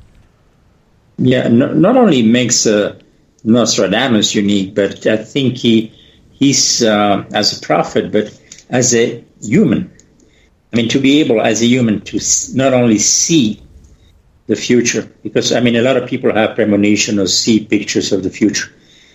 That's one thing, but to be able to put a date on a future event, a precise date, that is what is mind-boggling. Amazing. And that is, from what he described, is through divine inspiration. So there's some questions I'm getting in now, Benoit, from the one of our chat rooms. When you were looking at the dates that he had kind of hidden, I don't even know if we can get into that, whether he hid that or it was something that was just done but under guidance. Was that before the Christian calendar was used, or which calendar should be used? At the time of Nostradamus, there was a little bit of a different calendar. Yes, there was a different calendar. So like in his time, the calendar, basically the months, were different. Okay. Like the first of the year, was it was not January 1st, but March 1st. All right. Okay. Yeah. So you've taken that into consideration with your right, own, because he used both calendar. He used that one, but when he hide the code, and he gives you some specific dates, he used sometime the old calendar. Okay. For like an instance for the events of 9/11, when he talks about September, or he talks about seventh month. Seventh month is not July, It is seventh month means sept in French, Sept, yeah. 7, like September 7, seventh month of the year. Right. Which is September, not July. Oh, see, and there's where, and that's where a person translating it exactly is going to get that, and not a translation from somebody from Germany or Austria or Britain, and trying to make it fit. I've got another question coming in. Did Nostradamus obscurely describe any extraterrestrials, interdimensions, and about Atlantis or Lemuria?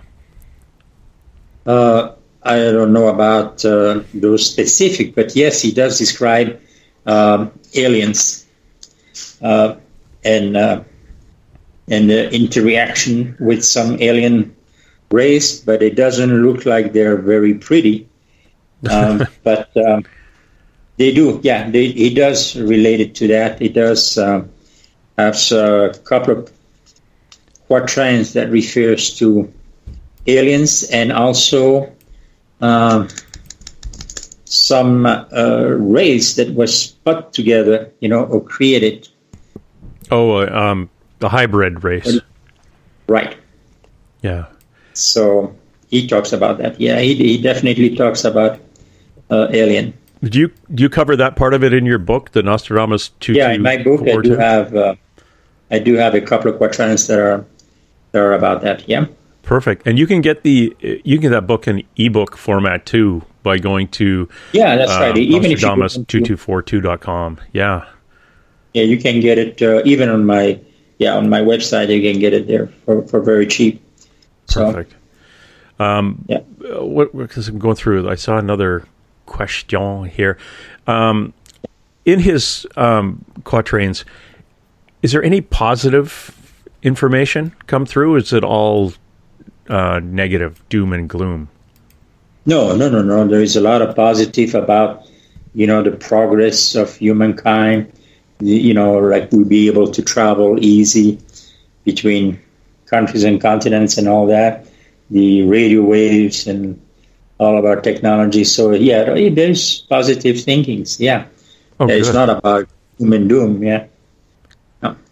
Good, because that is actually very interesting. I wonder if you can tell me if I'm going to check his quatrains to see if I'm going to sell my house on time. That's right. Yeah. No. Well, for that one, obviously talked about financial crisis and stuff like that, but in between, between wars and all that, he mentions the good times. Good. Yep. Yeah, it's. I don't want to get into those different ones. Have you found any, give us some examples of the ones that, after coming up with an Nostradamus code, going through the future ones. Now, when did you first get this code? That will be, how many years ago did you develop this? This in 2003. So since 2003, from 2003 to 2017, in the last 15 years, can you give us some examples of some of the predictions, or if there were any predictions within that time that you found hit the nail on the head, so to speak? Yeah, the major ones was naturally the war in Iraq, but the resistance in Iraq. When we invaded Iraq, he also gave there an exact date when our invasion was. So in 2003, but then also the resistance. After a few months, and then when also we will be pulling out of Iraq. So that is prescribed, and then also about what came after, which is ISIS. So that's very specific prophecies on that. Some of the British publications, newspapers have taken that one from me, in some of their publications about ISIS. So, and then some of the economic crisis, in 2008, 2009, which is to loom in 2018, 2019. So don't sell your house yet. No? Okay. Well, I'm just kidding. But, no, it doesn't look pretty for 2019, according to Nostradamus. I noticed a couple of other ones you translated. One is when those of the Arctic Pole united together in the east, great dread and fear, newly elected, the great temple upheld, roads, Byzantium stained with the barbarian blood. Yeah, so that's Turkey. Turkey, but it's the relation, definitely talks about the union between the USA and Russia. So we are going to be united, that people want it or not. And I think it makes also sense, well, historically, I think they're the kings of the North, but this way. Yeah. And so they'll be united, and you can see that right now. I mean, it's kind of happening. Oh, yeah. Not in a very pretty way, but don't forget, my country is between those two. That's right. So let's not jump over top of us now. There was another one in regards. I think, you'll be part of it. I mean, when he talks about the Russia and all that, I think Europe is going to be part of that too. But that's down the road. That would be, it's down the road. Yeah, 19, 20, 21. Interesting prophecy translated or decoded for 2018. A doubtful one will not come from realm. Oh, as you were. A doubtful one will not come far from realm. The greatest part will want to support him. A capital will not want him to reign. His great office he will not be able to maintain. Right. That's in 2018. Who do you think that is they're talking about? Well, I mean, I don't have to be very smart to figure out who that could be, right? Yeah. That's an impeachment. And that's an impeachment of a U.S. president. And the fact that he used the word W's one, doubtful one, then it really makes me believe that Mr. Trump is in trouble, in case you don't know about it. Oh, yeah. It's an interesting show to watch from up here. Right. So it's it's quite amazing. And then the mention of the word capital, which really corresponds to the U.S. Senate, Yeah. So more the capital than the office itself.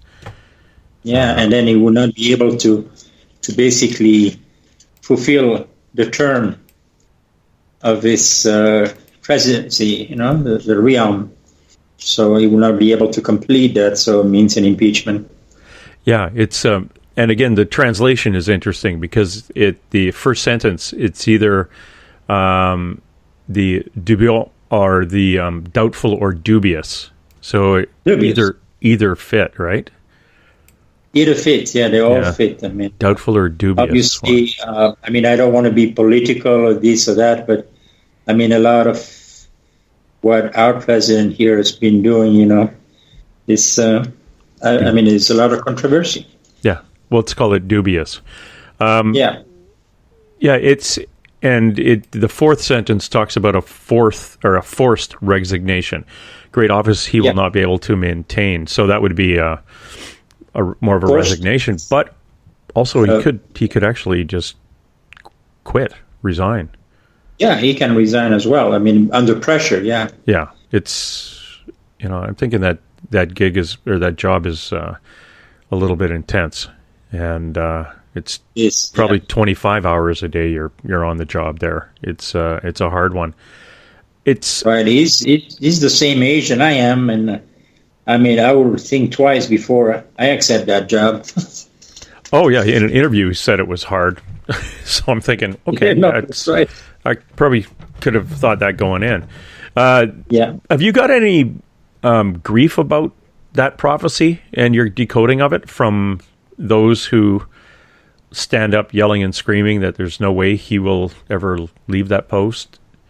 Or yes, I did have actually some emails on that regard. Yeah, because I pointed that of that, but it's not me saying that. I'm just coming to conclusions. Now he could be resigning before that, and then another one, like Mr. Pence, becomes president, and Mr. Pence is impeached. That could be too. So then it would be a duo.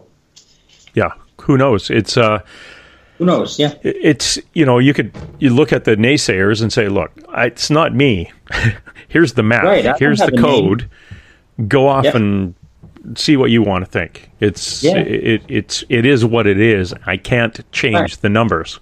It continues to look like this. Yeah, he doesn't give a name. He doesn't give a name. He just say that, hey, one will be impeached. So yeah, somebody in this position. You draw your own conclusions. Yep. Yeah, it's it is very interesting. One of the other ones I was thinking was actually kind of cool or not cool, I should say. Again, is talking about the Saddam Hussein, the U.S. invasion of Iraq back in 2014. He will enter wicked, unpleasant, infamous, tyrannizing over Mesopotamia. All friends made by the adulterous lady, land, dreadful and black of aspect. Yeah, go ahead. Yeah, the adulterous lady, that's ISIS? Definitely. No, the adulterous lady is it's Saudi Arabia and unfortunately their ally, which is us. Okay. So that's the one. This adultery, in this sense here, is all about money. Yeah. Yeah, it always is, isn't it? Yeah. Who's got oil? Who doesn't have oil? Right. Yeah.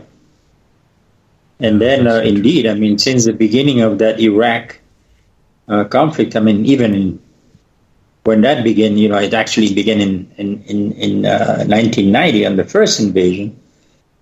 Everything is, they were burning oil wells and so forth. Oh, in Iraq, yeah. Yeah. Or Kuwait, Iraq. sorry, yeah.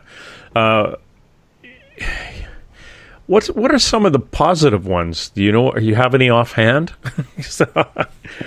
Right offhand, no, I don't. Yeah. I don't have any. Well, like very positive. It's all about naturally events. But mainly, if you describe something positive, is in between wars, in between periods.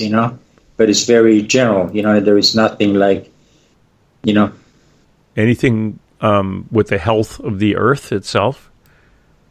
Yeah, well, that unfortunately, again, when he talks about the climate change, and he's quite extensive about that in the environment. He says, like, for example, for this country, he predicts that our misery here in the U.S. is going to be coming from the sky, from the weather, the elements, where everything is good and nice, we will be suffering and lose a lot because of our environment having changed, the warming up of the planet and so forth. He also mentioned the disagreements of rules of this environment, like we've been witnessing just in the last week. Yeah. And then causing major famines that he predicts in the 60s, 68 in particular. So that will be pretty bad. Like 2068? Correct. Okay. Yeah. Yeah. It's fascinating, and in our first hour, one of the people who we were talking to, or beings that we were talking to, said, well, that Nostradamus wasn't 100% human. He still had connections to a past where we all had the ability to look into the future and look into the past and see what was going on, and that was taken away from us 100,000 years or so ago, or 180,000 years ago, and which is interesting because I wasn't really sure that we had that ability, and then I asked, is there anybody else like Nostradamus? And that comes along, and they said, oh yeah, but he wasn't 100% human either, so he had a connection with that old way of looking at things, and that's what gave him the ability to look forward and again write it in the words of his time. Were you saying that your perception of him was he got these in visual pictures and then had to articulate it in the words he used? Yeah, okay. Yeah, I think, because of the detail is such that you have to, you only can describe it if you saw it. You really saw it. So it looks like he saw, almost like if I watch a video, Yeah. So that's quite a yeah. And then, if we're elaborating on the future, what is the future? If he has the date of the future and all that, and he's seen what happened in the future, then the future belongs already to the past, isn't it? Oh yeah, yeah. It's kind of an interesting concept there of thinking that maybe it's just a big playback. Yeah. Yeah, this was a very interesting human, and he only lived to 62 years old. Right. Yeah, he wasn't that old when he passed. No. Yeah, he was way younger than you, Benoit. Yes.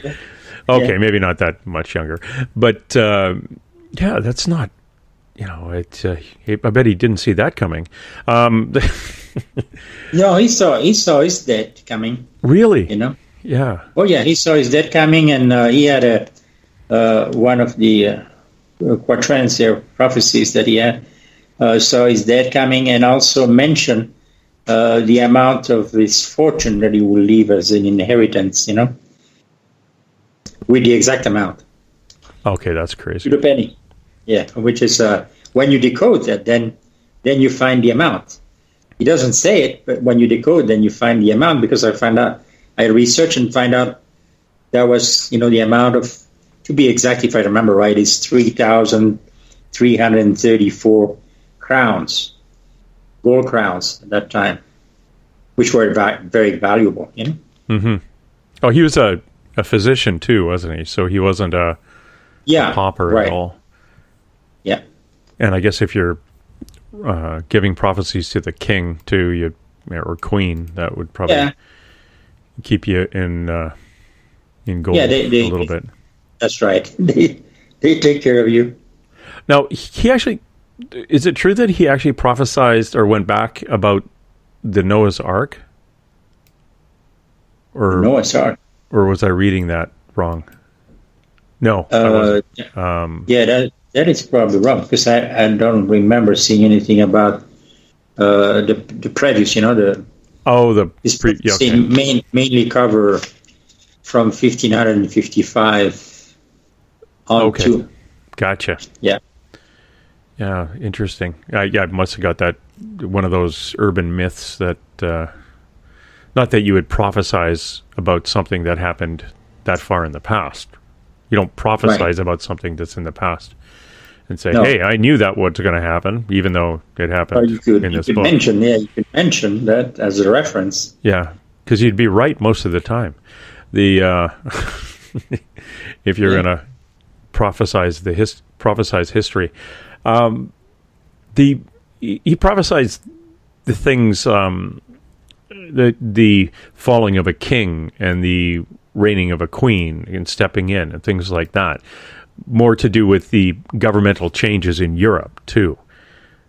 So I'm wondering how that was taken by a prominently religious class in Europe, where someone comes says the king will die in this year and you'll be replaced by somebody else, and they're looking at him saying, well, you must be in league with the devil if you can tell me when I'm going to die. That's exactly how they saw that. So he was persecuted definitely when that came about, and it is good that the queen took care of him. Otherwise, I think the church would have taken care of it. And like they take care of a lot of things. Right. Yeah. Yep. Burn him. That's right. Yeah. He's a witch. We're coming up to the end of this hour with you. And when we come back, we're going to get into some of the prophecies that are in our future that Benoit has found in his works. And please, if you get a chance to go to his website, I've posted it a few times, Nostradamus 2242, Benoit Dandremont. Okay. Yep. Dandremont. Benoit Dandremont. Yep. Sorry, only 6 weeks in my French class, but I'm trying my best. It's only Ben. I think it's a fabulous name anyway. We're going to be right back with more from Ben in about 7 minutes. So everybody up, get a stretch.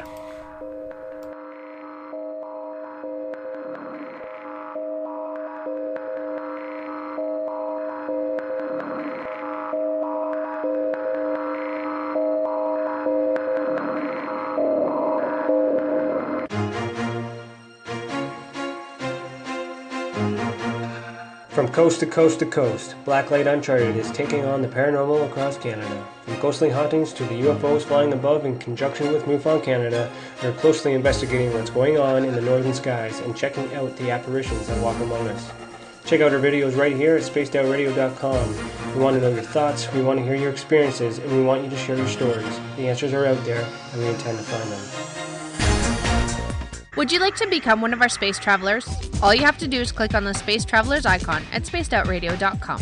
For only $5 a month, you can get access to some great prizes, as well as private monthly shows, newsletters, and a members-only section on our website. Become a space traveler today.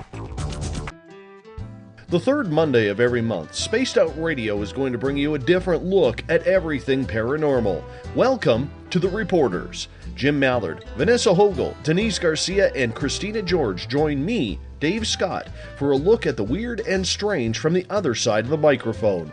We'll break down ghosts, UFOs, cryptids, and the people investigating them. The paranormal media has never been heard like this. Come listen to The Reporters. It's paranormal news at its finest. Welcome to The Encounter. At spaceoutradio.com, The Encounter online is SOR's trusted news source for everything weird and strange going on around the world.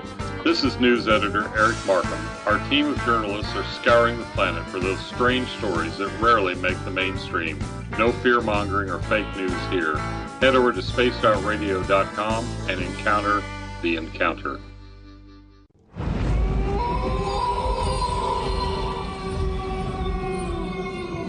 Hey, this is Canadian paranormal investigator Mike Moore. The third Wednesday of every month, I'll be teaming up with Dave Scott to bring you Ghosts of the Great White North. Each month, we will bring on guests from across Canada to discuss their ghostly encounters. Canada is a paranormal hotbed with stories you've never heard, so we're going to bring them to you. So get comfy on your Chesterfield, grab a donut, and join us, eh? Coming September 29th to October 1st, the first annual Spaced Out Radio Caribou Paracon. Hi, this is Dave Scott. The event will be held at the Spruce Hills Spa and Resort in 108 Mile Ranch, British Columbia. Come join us for an amazing weekend of speakers talking all things paranormal, UFOs, ghosts, aliens, Sasquatch, intuitiveness. Listen to great speakers like Miriam Delicato, Samantha Mowat, and the crypto guru Ronald Murphy. Get your VIP passes by going to spacedoutradio.com and clicking on the Paracon banner. Come to BC, where the paranormal is waiting for you. Have you had an experience you can't explain? Had a run-in with ghosts, maybe Bigfoot, or seen lights in the sky? Hi, I'm Mike Schmidt from the SOR Sightlines. I'm here to investigate your sighting.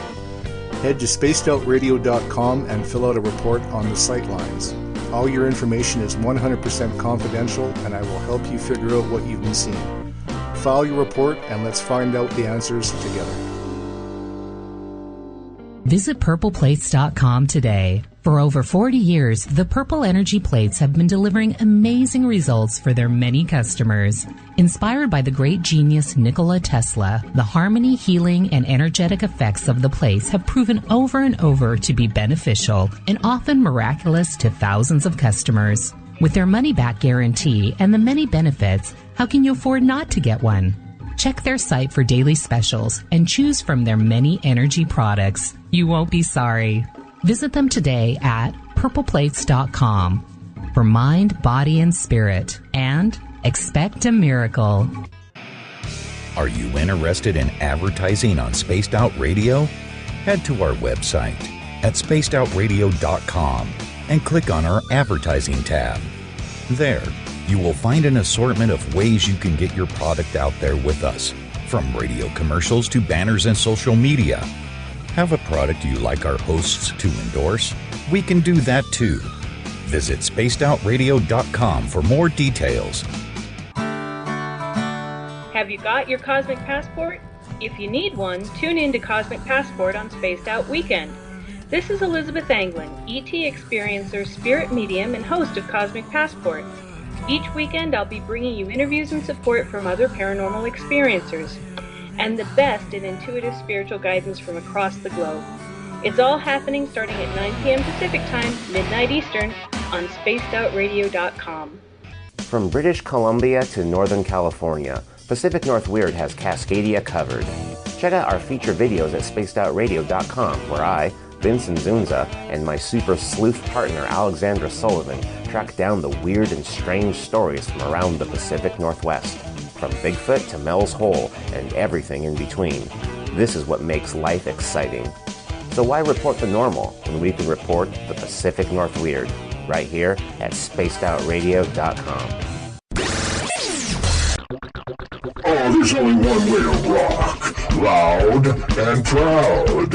In high definition, Radio 702 rocks Las Vegas. Don't have time to listen to Spaced Out Radio live? Wherever you are, the car, the office, the shower, or even if you're traveling, we're right here for you. Each Spaced Out Radio show can be found on iTunes, TuneIn, and on our YouTube channel, Spaced Out Radio Show. It's the perfect way for you to catch up on our shows. For more information, just head over to our website, spacedoutradio.com, and tune in to us today.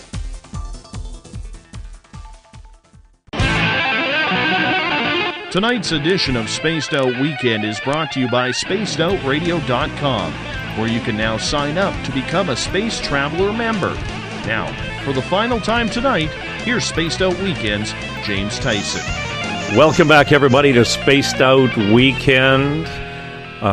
Bonsoir, salut. We are with Benoit d'Autremont.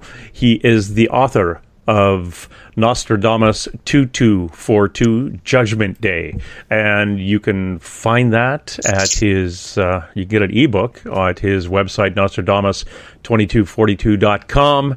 And believe it or not, we're here with Skeeter, who's been hiding in the weeds, listening in intently, and with the author of that book, Benoit. Hey, Ben, we were just talking off air about why now that you were able to, or why in 2003 you were able to figure out the code. And it kind of dawned on me, it was time. It was time to do it. And even if, no matter how bright you were 100 years ago, 50 years ago, you couldn't see it. And you were gifted, most likely, to be able to do this. You were a brother from France. It was yours to find. Have you ever felt that? Well, yes, but like I say, that's why I had a very, very mixed emotion about releasing this code. Initially I didn't want to release it, but I think all considering. Anyway, I think only a very few people can or will be interested in this, in the code, and that the great majority, anyway, will go about the usual life and work without really caring about the code, and even if there is a code, even if you predict something precisely, that's not going to change the future. Well, that's right. If there is a prediction of what's going to happen 20 years from now, right, we're not going to change it. No, I mean, most people are the way they are. I mean, you can tell them something, don't do these bad things, but they'll still do it, So we haven't learned much from history sometime. I mean, when you see what happened today, you will think that we learn as humankind, how to be more considerate for our fellow humans, but sometimes the more we know, the worse we get. I wonder if it's these codes have been revealed. The quatrains have been able to be translated for those people who are awake enough to take the book, because literally it's now a history book that's written, and you flip to the page you're on and say, okay, what is happening in the next 20 years? Or this is my life expectancy. This is my children's life expectancy. What is going to happen in this time, and how can I prepare my family or myself for what is going to happen? Which part of the world should I move to? Where am I going to be safe? Where am I going to be able to raise a family?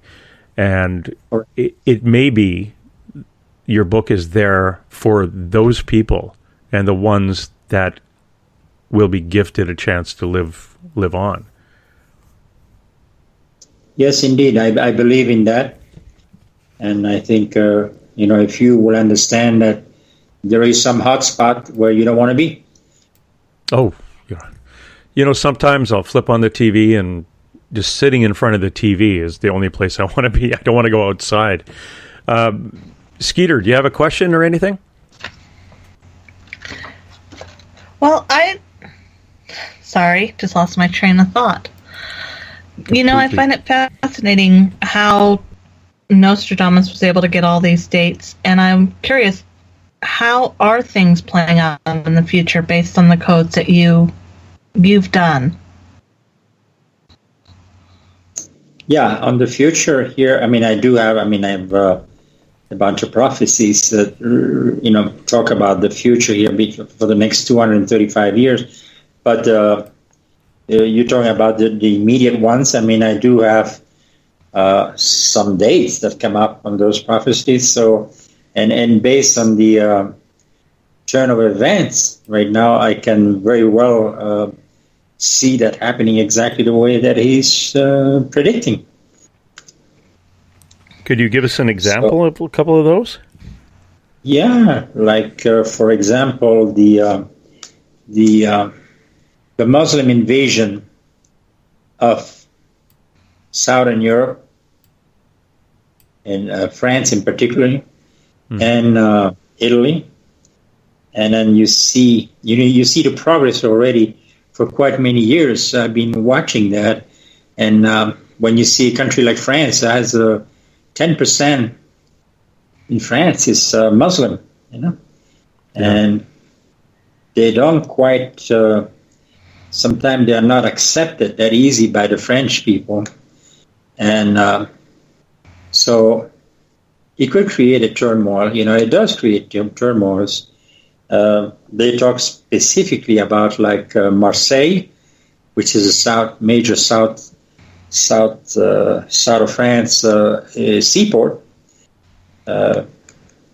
being invaded, and we're talking in the years 2025, 26, all of that. He talks about millions of people crossing from North Africa to Europe.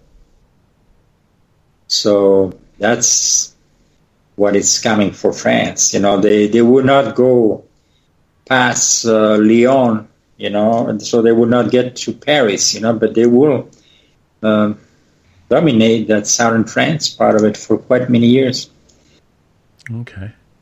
That's a future prophecy about Muslim, and you can see also that due to economics and also climate, the people that lives in the countries, in the Middle East, in North Africa, would definitely want to move to Europe. Like all this mass exodus that you have right now, that you can already see, thousands of people, hundreds of thousands of people are going to Europe, for a better life because of war and economics in Syria and Libya and all that.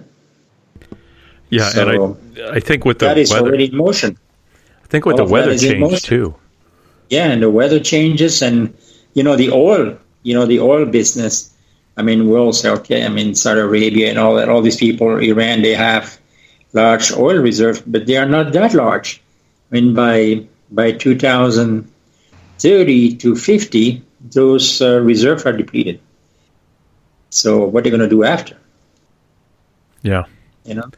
And Skeeter and I have talked about this before, the weather change. You'd have basically people in the Middle East moving north into Russia because they won't be able to grow crops or anything where they are now. Right. Yep. And in Russia, Russia has about 60 million Muslim. So that's why Russia is so interested into the Middle East right now. Yeah, amazing. I've got a question from a gentleman in a chat room. Do you feel that Nostradamus' quatrains are based on mental, geopolitical, exopolitical, future timelines, individual and collective? That,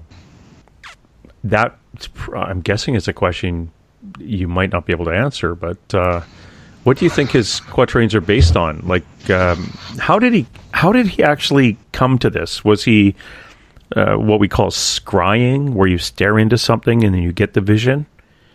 Or what is it he did to actually get these visions? It's through meditation. A lot of it had to meditation, and then you put your mind in a state of meditation and contemplation, and you start receiving those information. Any human being actually can somehow do that. You know, even myself. I mean, I can see when I meditate myself. I can see some events. I can see some stuff that is going to happen, like sometime the next day or so. And I'm very accurate. It does. But that's in the state of mind that you put yourself, open your mind to the logics. And I think the rest will come down. You know, I think we do have that power. It's because we are not using it. It's because we are not relaxing and open ourselves to that Holy Spirit, basically, to that divine inspiration. Yeah, I think it was. I'm pretty sure the type of things that he would have seen are based strictly on a timeline. That once you've got vision A, you've written quatrain A, then you'd move on to the next one, and it would go like on a calendar, just keep moving forward. Yeah, nothing really based on the politics of the day or anything. It was just based on what you were doing, and it's absolutely fascinating. I think that it's a timeline. It's I believe in a timeline, history of the world. You know, in a timeline. That's how he saw it. He saw the whole space of time, the next 690 years ahead of him, and then he put that into a timeline, irregardless of the politics or anything like that. Wow. Yeah. It's in what he's predicting, or what he has predicted for the future, and what he sees coming. What do you think is the most important piece of information that he's passed on for the next 50 years? For the next 50 years, I think the most important is the one I just mentioned there about the environment, you know, the famines.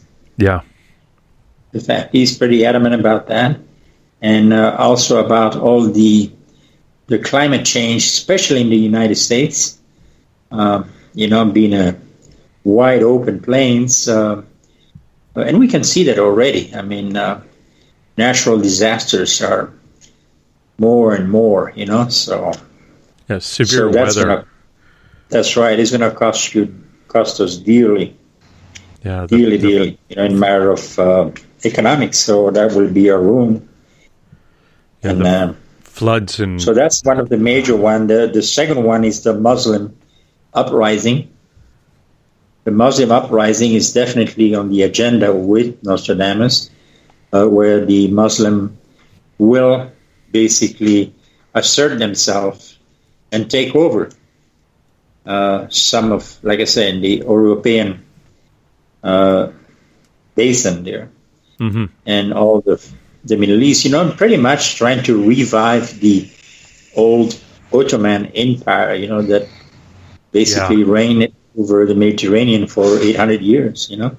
So it's their turn now, they believe, you know, and they will get to that.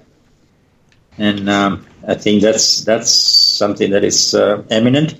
Now, a thing that amazed me when I decoded some of these prophecies is why did the United States did not intervene in the European Muslim problems when they invade and so forth. And now, you know, when you see what is happening in today's American politics, then you kind of understand, the United States is trying to isolate themselves from all of this. Yeah. And I wonder if by then the United Nations still exists. Right.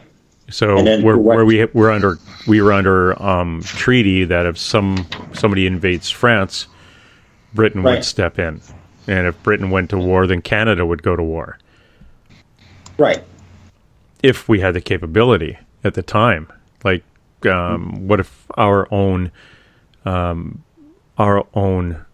structure needed more money internally, where we weren't spending it on military, but internally we need to turn it in on ourselves, kind of like the U.S. wants to do right now, put all the money back into the U.S.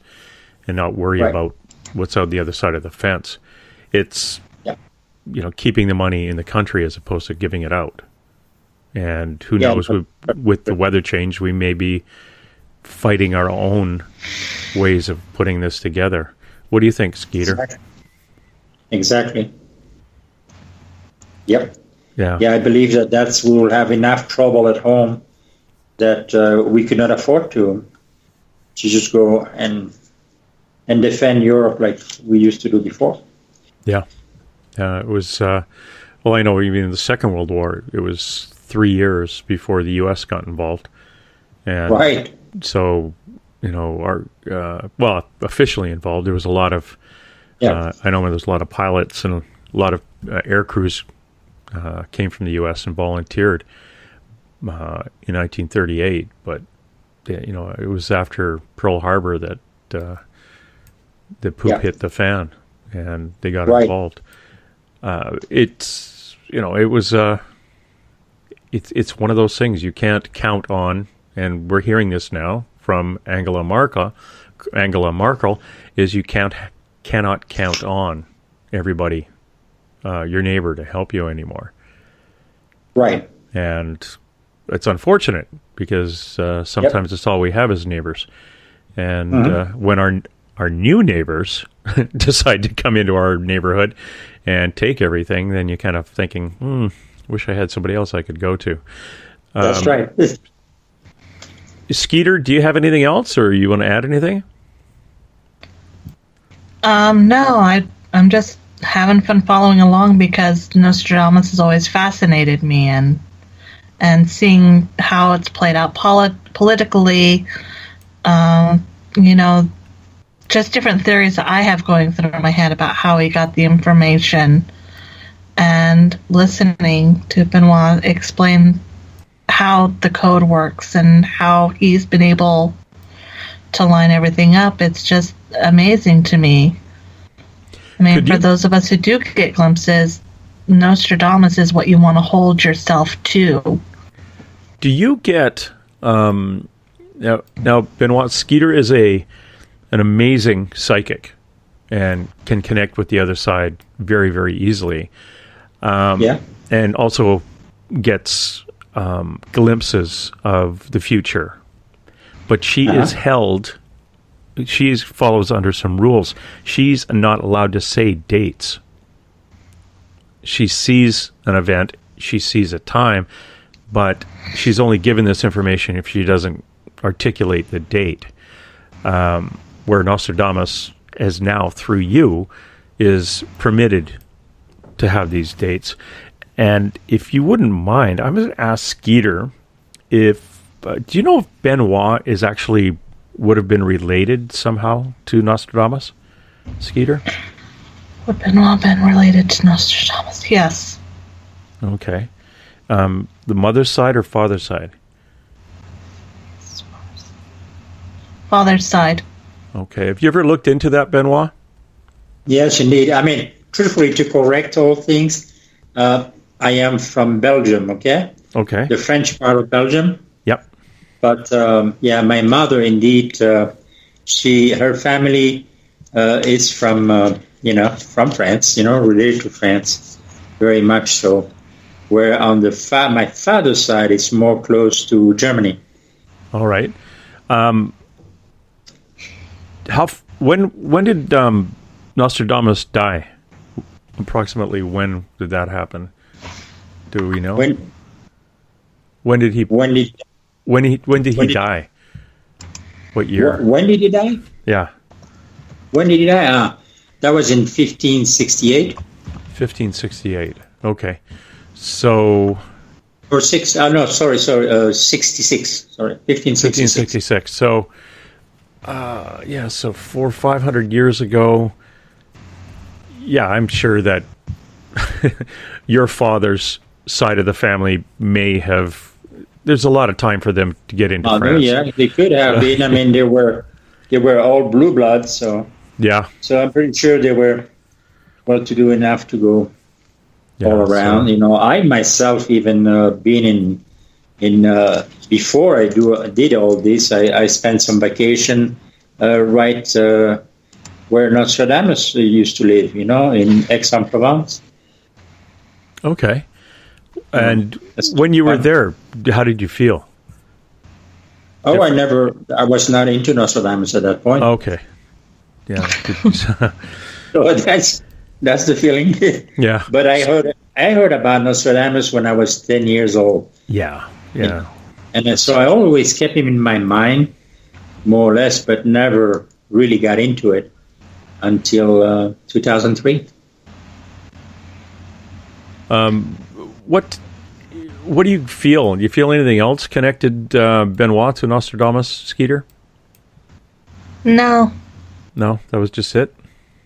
No, it's just kind of like Nostradamus put the energy. Sometimes that's the fun part about future predictions, is that you put the energy out there for these events to happen. So it's kind of like you plant the seed and allow it to come to fruit and hope that people understand it. And the fact that he planted that seed, and here we have Benoit, who took the time and had the respect needed to go through these articles and to translate and get these numbers. Yeah. No, it's fascinating how this works and how you went from your career to this. Was this almost like a hobby? How did you first take a quatrain and do the numbers? It was a hobby for me. Yeah, that's for sure. It was a hobby to begin with, and it becomes science. But I don't make. I'm not looking at this for a source of living whatsoever. I don't want to make a penny out of this. It just, very well my other job. So I don't need money. Fortunately, at this point. No, it's for the love of it. Right.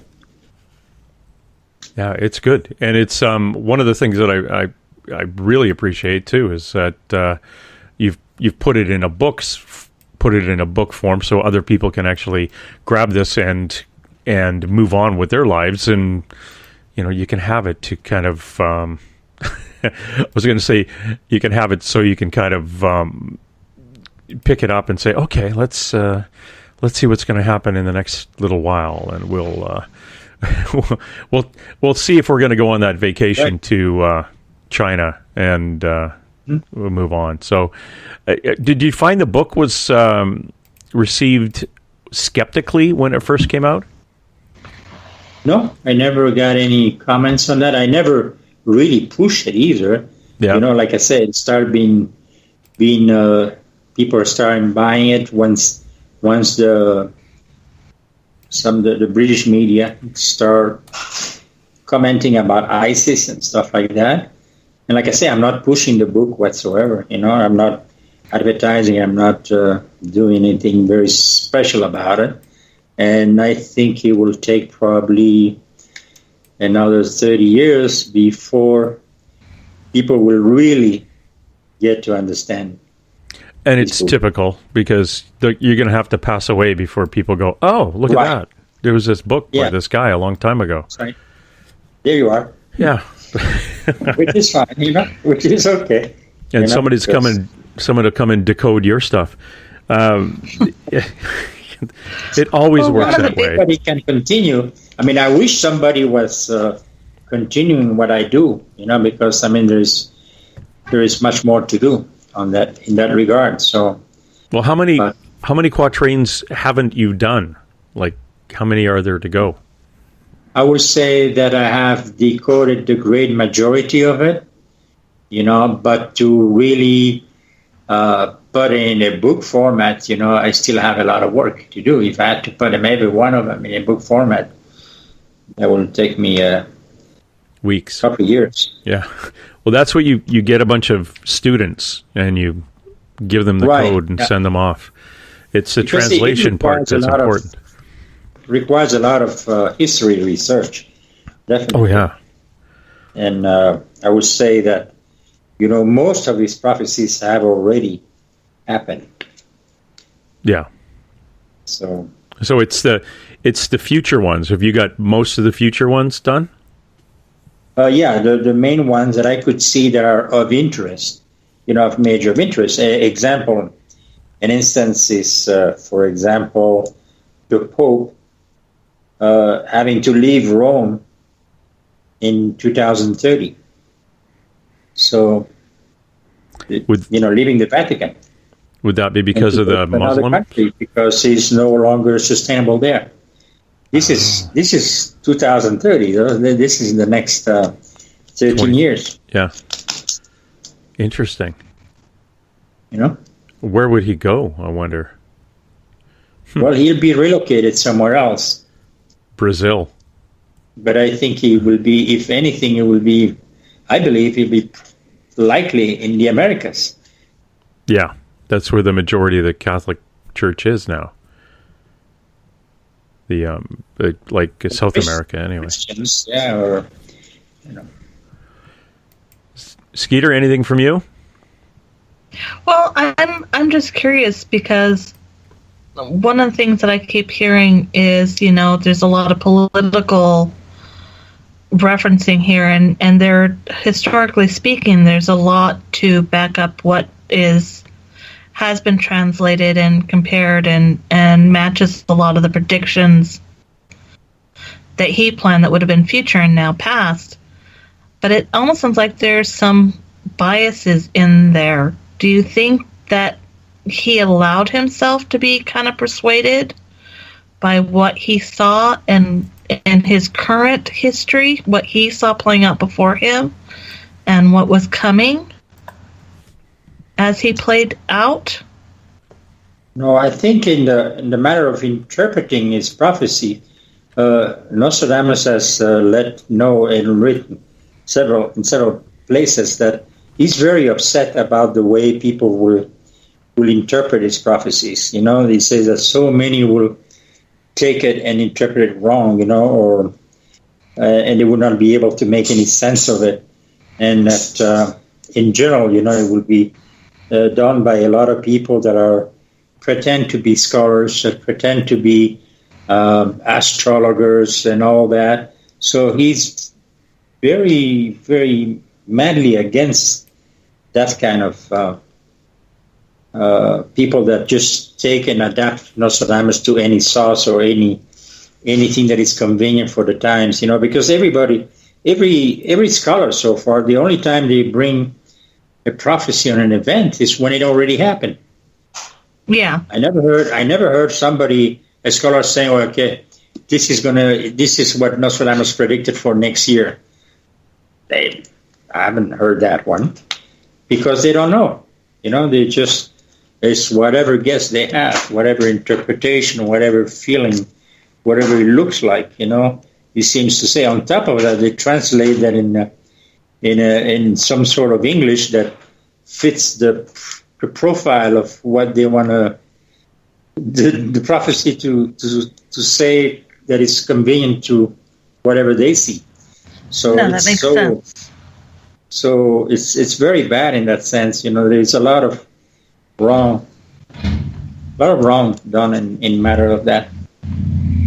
Just for money mainly, because it's all for for programs on TV and all that on Nostradamus. Most of it are just not true. They never say those things. Yeah. No, and that's one of the things that I've learned doing what I do. I'm told I'm provided information from what I am told is called the web. And I'm allowed to see multiple outcomes. And I can provide information much like Nostradamus did, but what people predict or take from it is not always the interpretation meant. It's the interpretation they desire. Correct. And that's why I'm not allowed to give dates, which is why I was fascinated that through you, Nostradamus is able to provide dates, is because of the danger of the biased interpreter. Right. So, yeah, because of, like, for example, we have a prophecy about New York being hit by a nuclear explosion. Yeah? So that's a very sensitive information, once you know the date. Right? Yeah. So on that one, there is 2 dates that have come up, but the main date is 2069. But it's also mentioned the year 2018. So 2018, there is something in relation to that attack, on New York. And there is, and the way Nostradamus described, it's not a direct hit on the ground. It is in the air. So something, a nuclear device will explode over the city. And so that's very clear, and when you have that kind of information, you sometimes I don't want to reveal that, what I see, but that's not me, it's him. So yeah. And again, when you look at the past information through the code, and it all matches exactly, and then you go from today's date forward and use the code, then it, as a policeman, I look at that and go, oh, yeah, that would make sense. It's a continuation of the same thing. Yeah. And I did work for the police, incidentally, too, since you're a policeman.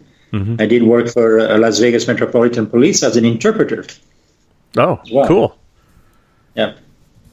Yeah, that's that would be interesting. We get the all the pickpocketers that would come through. Yeah, no, I worked for a few years there as an interpreter in Spanish, mainly Hispanic, because I am trilingual. Trilingual? You show off. Yeah. My French is based on a French accent, a Canadian French accent. That's all I do. Right. I can talk like this one, and everything she is okay. But honestly, I do not speak. But that's because I grew up here.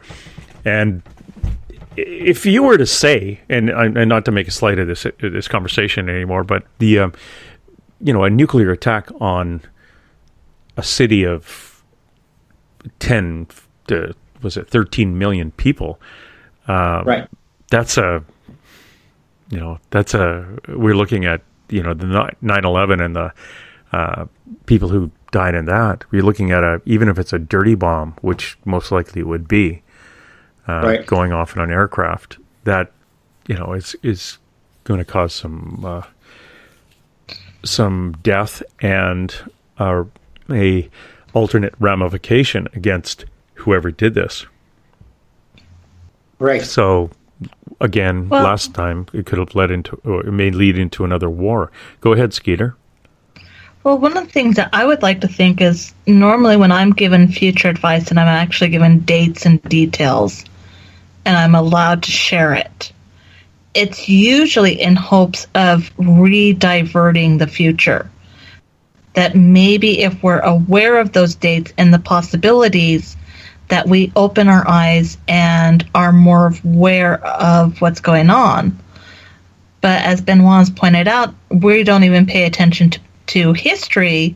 Why would we pay attention to something as important as the future? So do you think it's possible that Nostradamus was hoping that by providing information like this, maybe we would be aware and maybe we could divert it? I believe that, yes, he will certainly had the hope of so, and sometimes he mentions that, that he hopes that, or at least part of the people that are involved, can avert. Like, for example, knowing what I know, obviously, I'm not anytime soon going to buy or rent an apartment in New York. Yeah. I better get in my Broadway shows now. So right now, our New York listener is just about going to jump out a window. But these things, it is interesting. And if you're going to believe this code decoded something that was accurate in the past, given a future event decoding the same way, it's accurate. But again, do we have the ability to change what's to come? Well, it's a ripple effect. I mean, if by taking the opportunity and chance that Benoit has to come out on our show and say, hey, there's this interpretation, get my book, read it, look at what's going on, do the codes for yourself, double check it, be an intelligent, informed individual, and do the work. And then you can follow the trails. You can start following the leads and seeing where these paths go. And you can kind of start cutting them off. That's the ideal, is to be an informed individual, not to be so encased in your own world that you're like, la, la, la, la, la, but rather awakened. And that's the whole point of the shift, is to awaken people. And it's amazing that this book, these codes, that Nostradamus allowed this to happen. And that the fates that are, whoever it is that gives us this information, allowed Benoit to be this person to interpret these codes that Nostradamus left, so that we can get this future information and possibly avoid turning ourselves into toaster strudels. Yeah, you're absolutely right. So, go ahead. I think Nostradamus saw it that way too.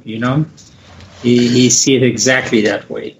It's for individuals to really take it on themselves, and just do their little homework, And Nostradamus also says, I don't want to be considered to be a prophet or none of that sort.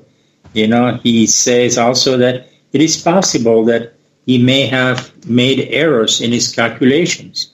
So that is possible too. He's not saying that he's perfect, And on top of that, he says the ultimate decision, relies completely in God, He can pull the card at any time, so... No, that's the point. And I normally tell people when I do readings, especially if I predict something that's wrong, is please prove me wrong. Please do something that makes me wrong. Uh-huh. Because that tells me that they took the information that I gave them and made the effort to change it. Even if it was just to show me up, they at least made the effort to take their own destiny into their hands and change it. And that's what Nostradamus really was trying to do, was to get people to awaken and take control of their own destiny. That's why he never wanted to be a prophecy person. He wanted to be someone who inspired others to take control of their own lives. Right. Yes, I agree. I agree with that, and him being a doctor too, at some point, and he was also along that type of philosophy, if to help people and help people in their hygiene and all that. I mean, at that time it was he lost quite a bit. I mean, he lost his first wife and kids to the plague. Yeah. So he was devoted, in matter of teaching and trying to have people, learning about cleanliness and all that. Yep. Well, that's the path of a doctor, is to try to inspire people to do that preemptive work to avoid illness and death and sickness. Yep. So it would only make sense that he would go further and try to help humanity as a whole through the work that he did. Mm-hmm. Yeah. But nevertheless, it's quite, for me, it's just amazing that a human being has been able to see a date, That's because that for me revolutionized science, in the sense of if somebody is able to see a date, then it all belongs to the past. I mean, it's just like there's a conflict there. No, there isn't actually. I mean, if you think about it, you would almost think it's kind of like a time continuum. One of the things that I've seen is that things overlap. And this is where, you've got the mathematics, the geometry, sacred geometry plays a huge part in this. And if you're aware of the numbers, if you're aware of the dance that these numbers do and these images do, it makes sense that the past would be known then so that we could act on it now. Yeah. Yeah. It's just an overlaying and an overlapping, like a beautiful piece of origami. Right. And another fact, too, is that year 2242, yeah, it was not only Nostradamus that came up with that. It was also a contemporary of Nostradamus that was a French priest that was an astronomer and calculating the evolution of time and according to the stellar movements and all that, had come up with the same number. Yeah, that is the number that's floated around. Yeah. So, yeah, it's quite interesting. Yeah, and that's what it's almost like sometimes as the skeptic me looks at this, did the number exist because of somebody else looking at Nostradamus and then floated around kind of in that prediction, what do you call it? The prediction, all the circles of prophecies, and then come back around another way. So it's actually originated in the same spot, but it's come at us from two different angles. You know what I'm saying? Yeah, so who knows? But it's still, the number's the number. It's one is decoded and one isn't. Or is it the decoded number? It is the number that I've always been a little bit worried about. It's not that I've heard it a lot, but enough to think, that it could be it. It actually could be the number 2242.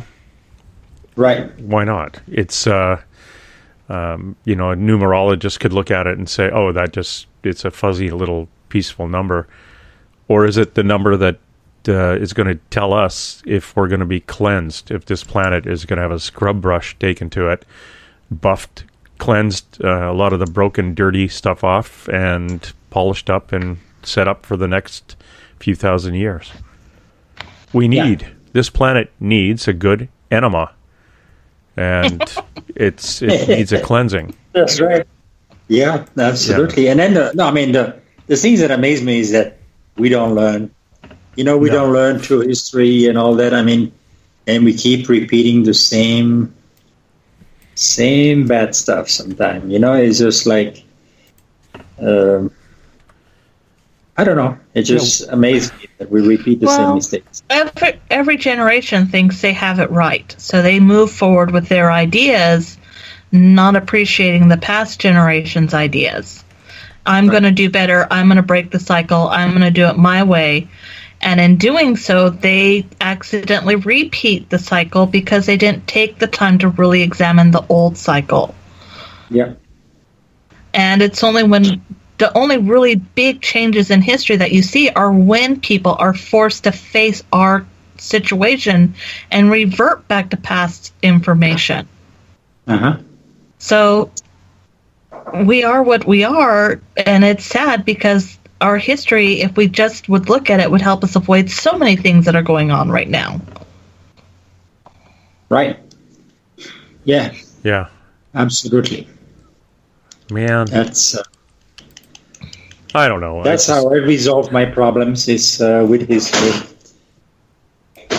Yeah, we always say that history repeats itself, and it's because we are a stupid lot who don't learn much from it. And I really think that if we paid attention to the past a little bit more, and we see the signs all the time that things are changing and things are coming. Mm-hmm. You look at before they had the United Nations, they had I was going to say the League of Nations. Yeah, League of Nations. And those guys are idiots. You know, there was a set of rules in Europe, and we're going to make sure World War I, something like that, never happens again. And they're all in Europe, and they're looking at Germany build up an army, a paper army, and with gliders, and next thing you know, they're helping Spain in the Civil War with some really nice aircraft. Yeah. And the League of Nations, nobody wanted to do anything or say anything out loud. And the next thing you knew, World War II. And they're looking at it going, oh, not our fault. Yeah. Right. Then, so, end of that war. Okay, United Nations, let's get our poop together.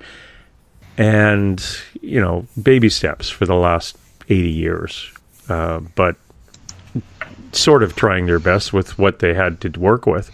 But again, we're doomed to repeat ourselves over and over again.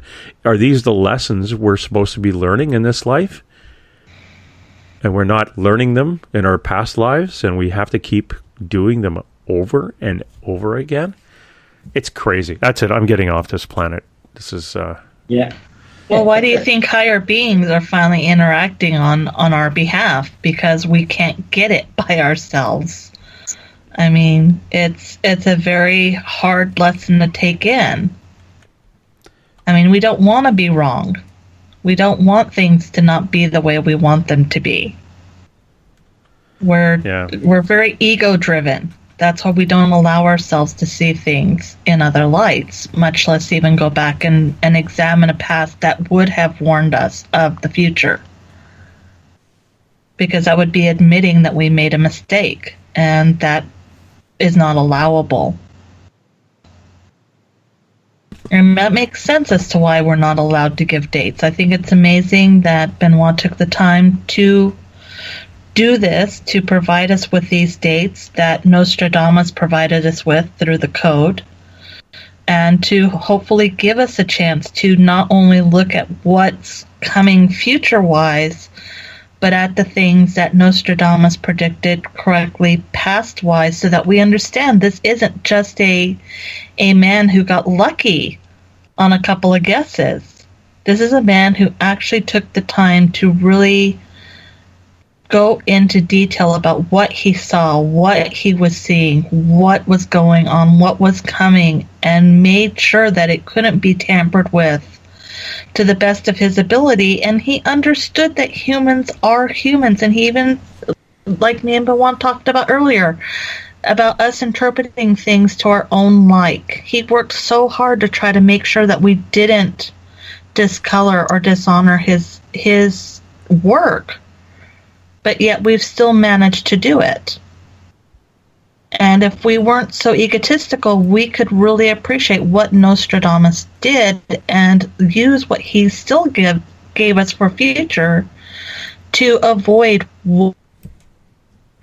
what could be a catastrophe and eventually reach a point of nirvana or utopia. Well, yes, indeed. It's interesting. We've been given this information. How we use it, sometimes I look at it as a government agency on the other side. Said, well, you told me to tell them. We told them, and it's not up to me if they listen or not. And it's when at the end of time comes, we're going, oh right, we had that info. Why didn't you remind me? Yeah, but it's like today I had a client who came to me and she said, I've got X, Y, and Z. Tell me how to do this. And I asked Spirit flat out, how does she do this? And I gave her the answer. And automatically she argued with me. And I can see why. I could just see Nostradamus back then. The king going up saying, hey, we've got this going on. How do we avoid it? And Nostradamus going, well, you got to do this. And then the king arguing because it wasn't what he wanted. And that was probably the hardest thing for Nostradamus, is getting out this information and not having people want to tear it apart because it wasn't what they wanted. And that's the hard part, is getting people not to make it what they wanted, to take it for what it is. Yeah, because I think it's not... Actually, I should not be the one decoding Nostradamus. The one that should be decoding Nostradamus in the United States is the CIA. Oh, yeah. Yeah, the people who actually... I mean, that's the ones that are in charge, you know? Yeah, they're the ones who need the information, not some sweet old guy in Colorado. That's right. That's right. Absolutely. But the thing is that it's not information that they see pertinent. It doesn't fit what their concepts or what their plans or any of that nonsense that they come up with is. Right. Yeah. Yeah, it's crazy. Well, sir, Benoit, merci Benoit, passez une bonne nuit. And à demain. No, I mean, fais dodo. À demain, Fais dodo. Yeah. And you have a wonderful week, and I can't remember how to say that. And I want to thank you very much for coming on to our little show here at Spaced Out Weekend, and putting up with us till 1 o'clock in the blessed morning where you are. And they're in Colorado working on your marijuana. And I got asked to do that too when a business opened up here, because as a policeman I learned how to grow it and learned how to give expert testimony on it, and somebody wanted me to help them create an oil business, a cannabis oil business, and I don't know if I was thinking about it, but their company didn't get the grants that they wanted, so kind of glad I didn't get involved. But again, thank you very much. And for everybody out there, please, I know we've been saying it a lot, but if you have to get a book somewhere, I would definitely go get this one. Again, it is Nostradamus 2242, Judgment Day, Nostradamus Code Revealed, by Benoit Daudremont. And go to his website, Nostradamus2242.com. Again, thank you very much, sir. And it was a pleasure. It was my pleasure having you on. Yeah. And thanks to you, Skeeter, for hanging out with us tonight. And for everybody else, I want you not to run away. We have Eric Cooper on S4 right after Spaced Out Radio on Spreaker. So look for Eric Cooper and his crew at S4.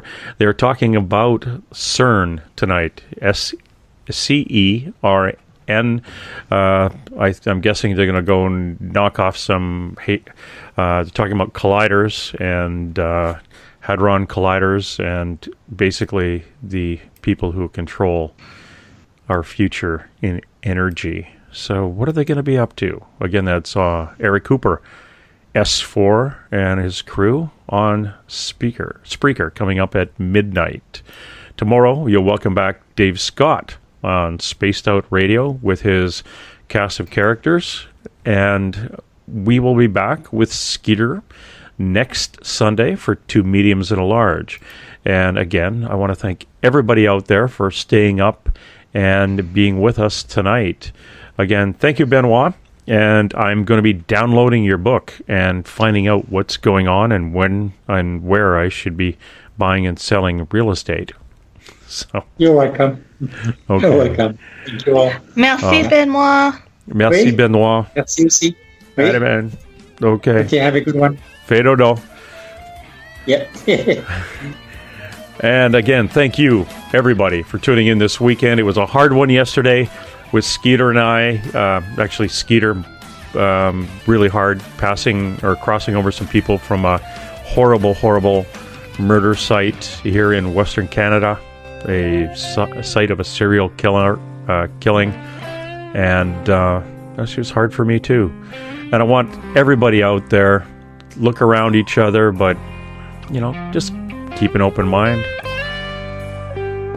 That's it, let's roll. And hey! Let's be careful out there. Far over the snow, what are those voices?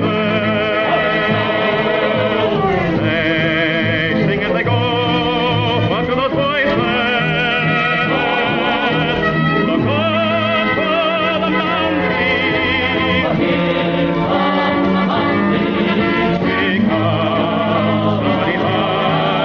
Somebody better hide on through the hill, like a pack of angry wolves on the trail. We are after you, dead or alive. We are out to get you, dead or alive. And forget your soul. If you're the one, better run away. Son, you are done. Throw your gun away. Here come the Mounties to get the man they're after now.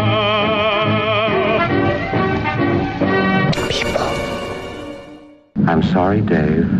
I'm afraid I can't do that. Dave's not here! Headline edition, July 8, 1947. The Army Air Forces has announced that a flying disc has been found and is now in the possession of the Army. Army officers say the missile, found sometime last week, has been inspected at Roswell, New Mexico, and sent to Wright Field, Ohio, for further inspection.